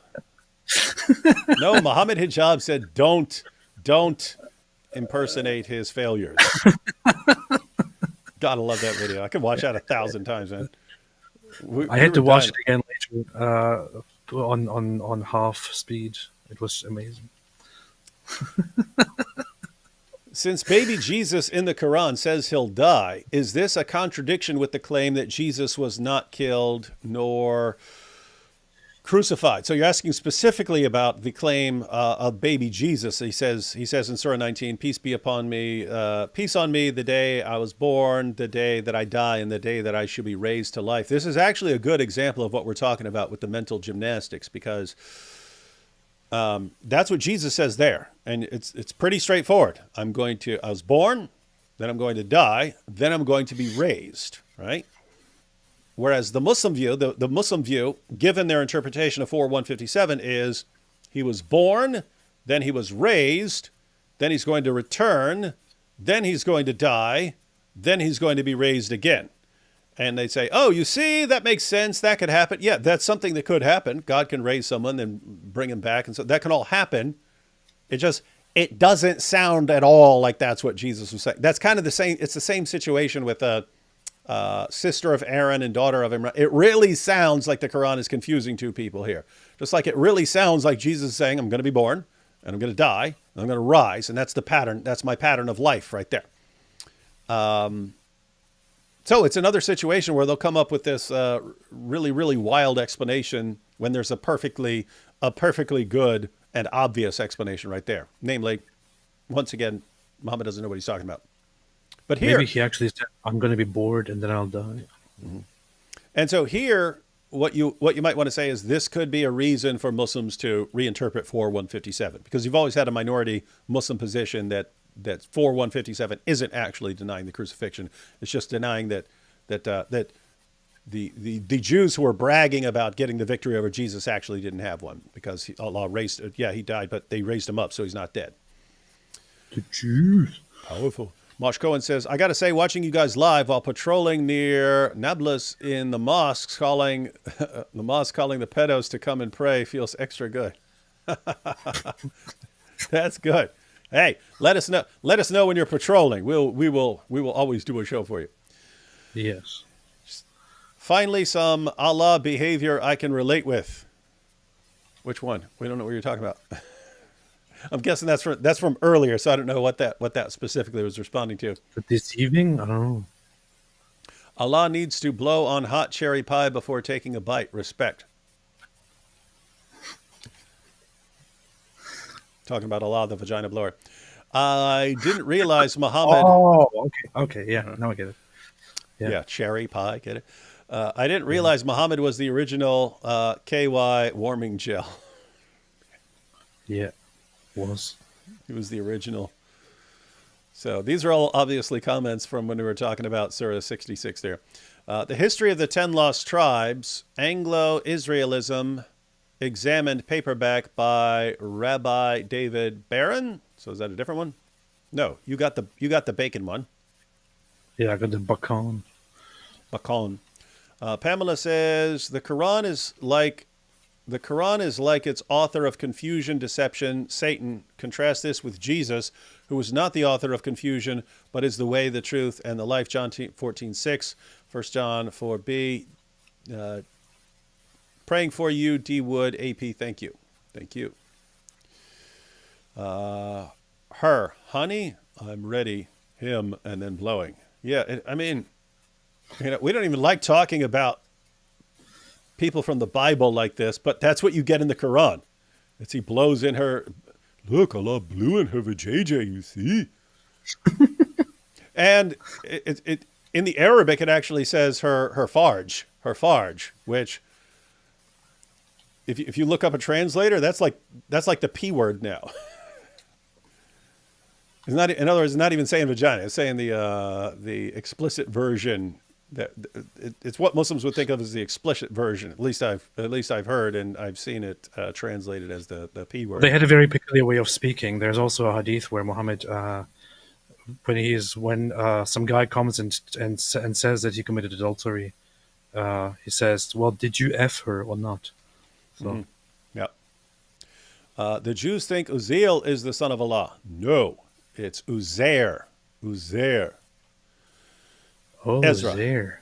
Cam says they should make a Back to the Future movie starring Muhammad because Muhammad definitely would sleep with his mom. Inshallah. That would be fun. Yeah, the original Back to the Future, his mom had the hots for him, which is kind of gross, but I don't think they'd make that nowadays. Sticks and knives will take our lives, but words equal jail. Yep, that's the new British motto. This beast. Moses must be so upset that the Christians took his sister and nephew as deities besides Allah.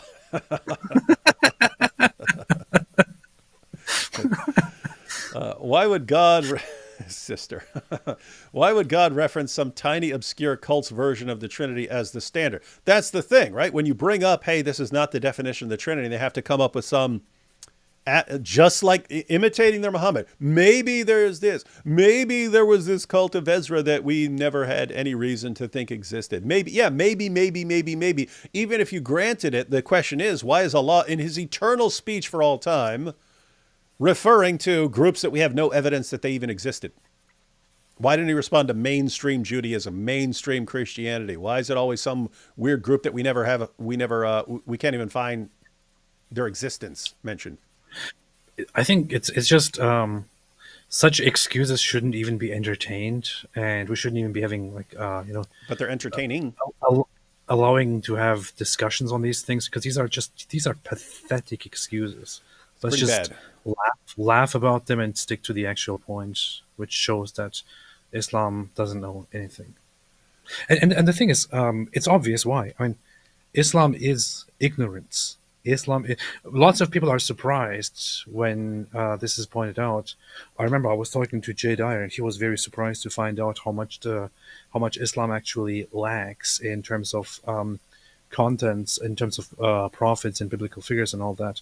But so Christianity comes out of the Jewish culture and tradition and heritage. You have the Bible. You have the vast collection of the Bible, of everything that people had for so long. Today, you can open a Bible, no matter what, which of the two religions and what denomination you follow. You can open the Bible and you can see the texts from so long ago, and can have the history laid out to you, can have the knowledge of the genealogy and everything that happened. You can have all the different prophets, like, I don't know, Isaiah, Daniel, prophets that are not even known in Islam, for example. In Islam, you don't have anything. In Islam, you have only the Quran, because that's what Muhammad brought. Muhammad didn't adopt the Bible, didn't adopt any of the other books that Jews and Christians believe in. He just brought the Quran, and Muslims are supposed to rely only on that, and that book is extremely ignorant and extremely lacking. And this is bad. not, this doesn't have to be, an insult or criticism or mockery. It is I'll just, do it. it is I'll just do it. easily understandable that that if you don't have the Bible and you only add the Quran to it, which is significantly smaller in comparison to the Bible, it's quite logical that you will not have all the knowledge that Christians and Jews possess when they read their holy scripture. So this is where it comes from. Muslims, when they try to explain how certain things happened in the history of the prophets, they have to go to Christians and Jews. They have to go to Christian and Jewish sources to find out. When Islamic commentators like Ibn Kathir here try to make explanations about certain figures mentioned in the Quran, they have to look at Christian and Jewish tradition in order to find an explanation for it. Because Islam is lacking and is not knowledgeable. It's ignorant. It's stupid. That's what happens. Sounds like someone's as jealous of Islam as he is of Candace Owens. What? Almost. Sheikh Almost. Mawini here says, you don't know Amram, son of Black Betty? Oh, Black Betty and Amram. Black Betty had a child, Amram. Mashallah, weak hikmah. I don't know what that's referring to, Beast. but I know guess there are people who will know that's what that's about. Uthman's thumbnail. Behind your heads on the chalkboard, it says equals 3. I wonder what problem he was solving. I don't know, but he's not supposed to say 3.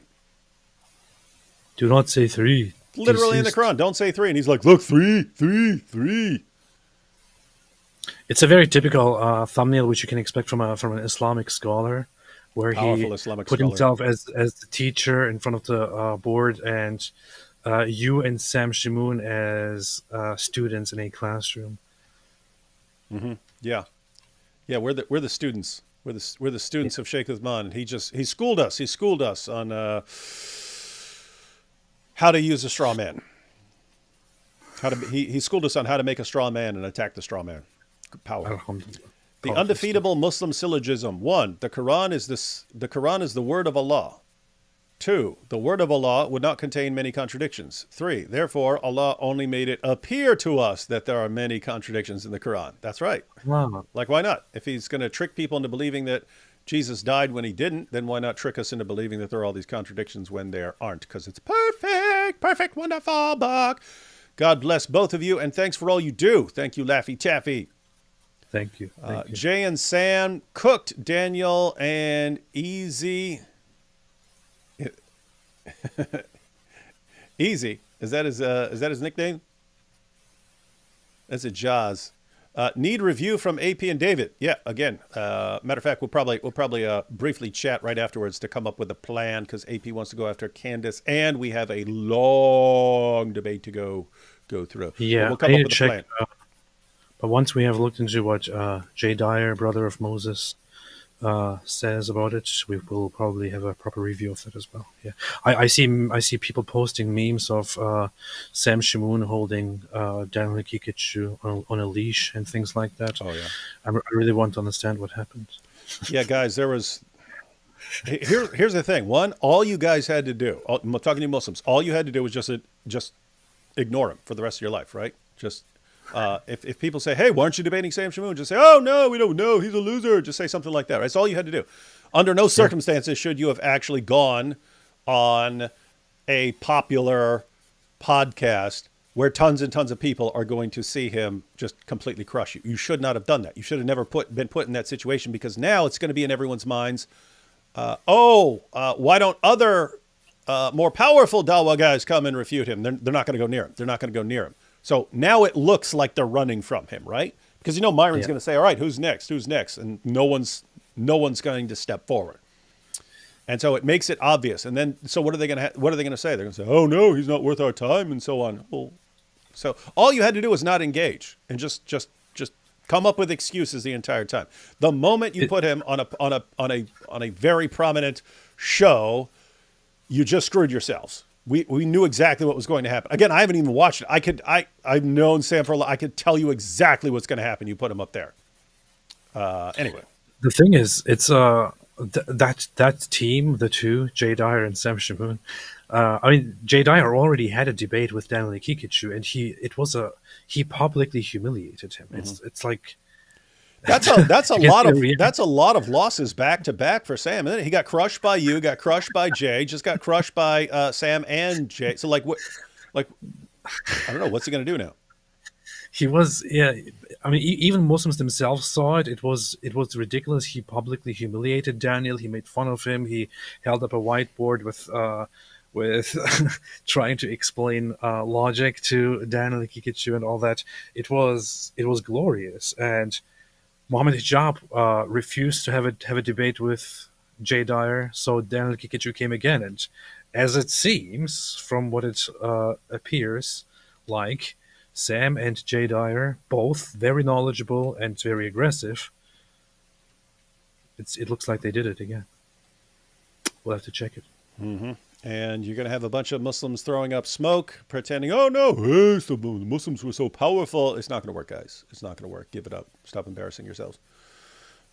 Guys, if you could remove only one group of people from the earth, who would you choose and why? Muslims. I don't want to remove Muslims from the earth. I want to expose their fake prophet. Watch them become powerful Christians. I would remove all atheists, starting with that's more reasonable. That's more reasonable. Yeah, if I could do massive changes like that, I wouldn't even want like some massive change to just change the Muslims. I would want all the people who protect Islam from criticism to have their mouths shut. And then the rest would fall into place. Love you, AP. You are pretty cool. Thanks. And you too, D Wood. Wish I could be your friend. You got to be super cool. You got to be super cool to be my friend. I don't know why I remember this, but the other day people were saying they want prison stories. They want more prison stories. But Kane, my bunkmate, was a pretty tough guy, and he'd been locked up a long time by the time I was there. But there's this guy, Roger, who's all buddy with us, and he goes, just out of nowhere, this after Kane became a Christian, because he wouldn't have said word before Kane became a Christian. Kane would have just walked up and balled him up. But anyway, Roger, this kind of redneck guy, out of nowhere, he goes, "Hey, Kane, I think you need a cooler nickname. I'm going to call you Twinkie. How about that, Twinkie?" And Kane just off the top of his head goes, "Hey, Roger, you're pretty cool. So I'm going to call you PC." Right? Because PC is protective custody. And Roger had checked in another prison and gone to protective custody before they shipped him to another prison. So he said, "I'm going to..." Anyway, anytime I say, from then on, you're talking, what is this? This is 20 some years ago. And anytime I see pretty cool, I just remember Kane going, "You're pretty cool. I'm going to call you PC. Hey, PC." And that ended all the nickname stuff right there. That was a shout out. That was a shout out to whoever it was the other day who said, "We want more prison stories." That's your prison story. That's a pretty based comeback. Gray-pilled alien trader AP. Oh man, why is the world not ending yet? So lame. I'm waiting for them. What's gray-pilled? Yeah. Is that a thing? Maybe it's like somebody who is betting on the aliens or something. Yeah, we need to come up with some new color. No one's like chartreuse, mauve pilled. I don't know, chartreuse pilled. "I'd rather fight World War III now for my newborn to know peace." That is that's from Mosh, so he's over there patrolling. But yeah, I'm not a fan of World War III, but I'm in gosh, you got to do something now, guys. You can't just keep handing off problems to the next generation and saying, "We'll let things get worse, and then we'll let the next generation deal with it." You're giving them a screwed up world. We should want to be fixing things now so that the next generation has a better place. Instead, it's just, nope. Let's see how much we can screw it up. Well, of course we can make peace, but first we have to fight and and kill. When was the last time or ever did Candace? I really like. I love World War. I just love the idea of it. Yeah, it's awesome. Did Candace, that's funny. Candace talked about Islam and Muslims. Did she talk to anyone about Islam cultures and named evil criminals Muslims? I've never followed her enough to know if she talks about Islam at all. I don't know. There was this one time where she was told that she should be talking to Muslims about Islam, and then she invited Imam Tawhidi to talk to him, Oh, powerful. and then I had a conversation with him. That was powerful. I like Tawhidi. He's cool. Yeah, but she has kind of assumed this whole thing of lately. We were told all the bad things about Muslims. Mhm. I've heard this narrative repeated Yeah. several times from And then we'll people go. in her camp. And then we'll go with every insane lunatic conspiracy theory about Jews. That's all fair game, but Yeah. wild stuff. And I just read in the book of David Bacon that Jews worship Baphomet and believe in bisexuality, Yeah. and they want to make it the world religion. It's true. Can we rename the migrant boats the Farge barge? That's how they view it. That's how they view it. Hey, we're going to Europe where we can do whatever we want to these ladies, and they'll condemn people who object. Got nothing That's very snarky. British. Yeah. Got nothing snarky to offer right now. Just pitching in my jizya to show my support for my homies AP and D Wood. Yeah. And let's see. Daniel Hakikachu is on thin ice. If he fails again, I'm going to force him to shave his pathetic beard and start all over at square one. Hashtag beard law. That's how you do it. That should be. If Muslims get humiliated in debate, they should have to shave their beards. The correct answer is wingalings. Remove the wingalings. Oh, this is in if you could remove any group. Yeah.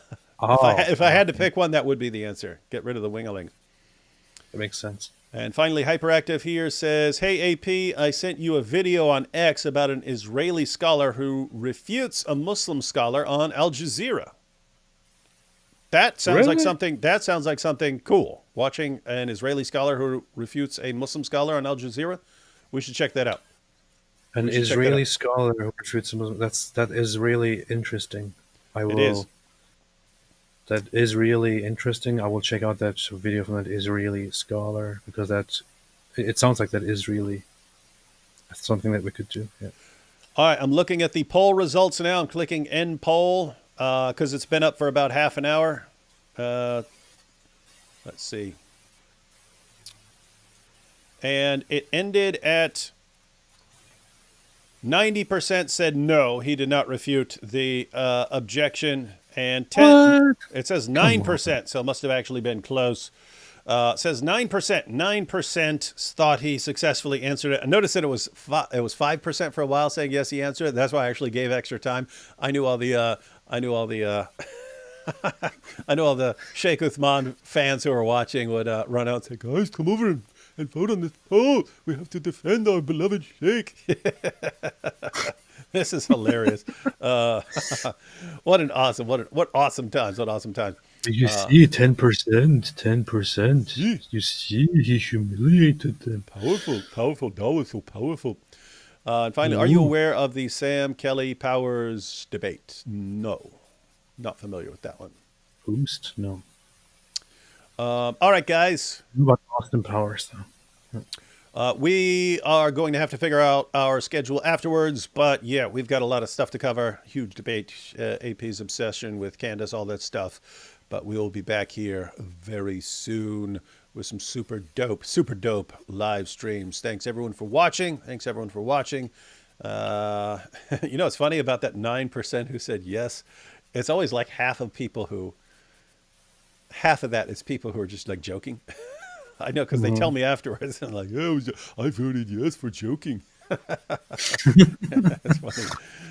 Anyway, these are fun times, ladies and gentlemen. And notice it is not looking good for Dawa nowadays. Went to Speaker's Corner. The Dais all ran from every Christian who knows anything.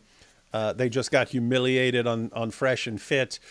These are good times. These are good times. You see that all they've got left is just pretending that they're answering things like we just saw from Sheikh Uthman. How long can Dawah last? How long is it going to last, ladies and gentlemen? Not looking good.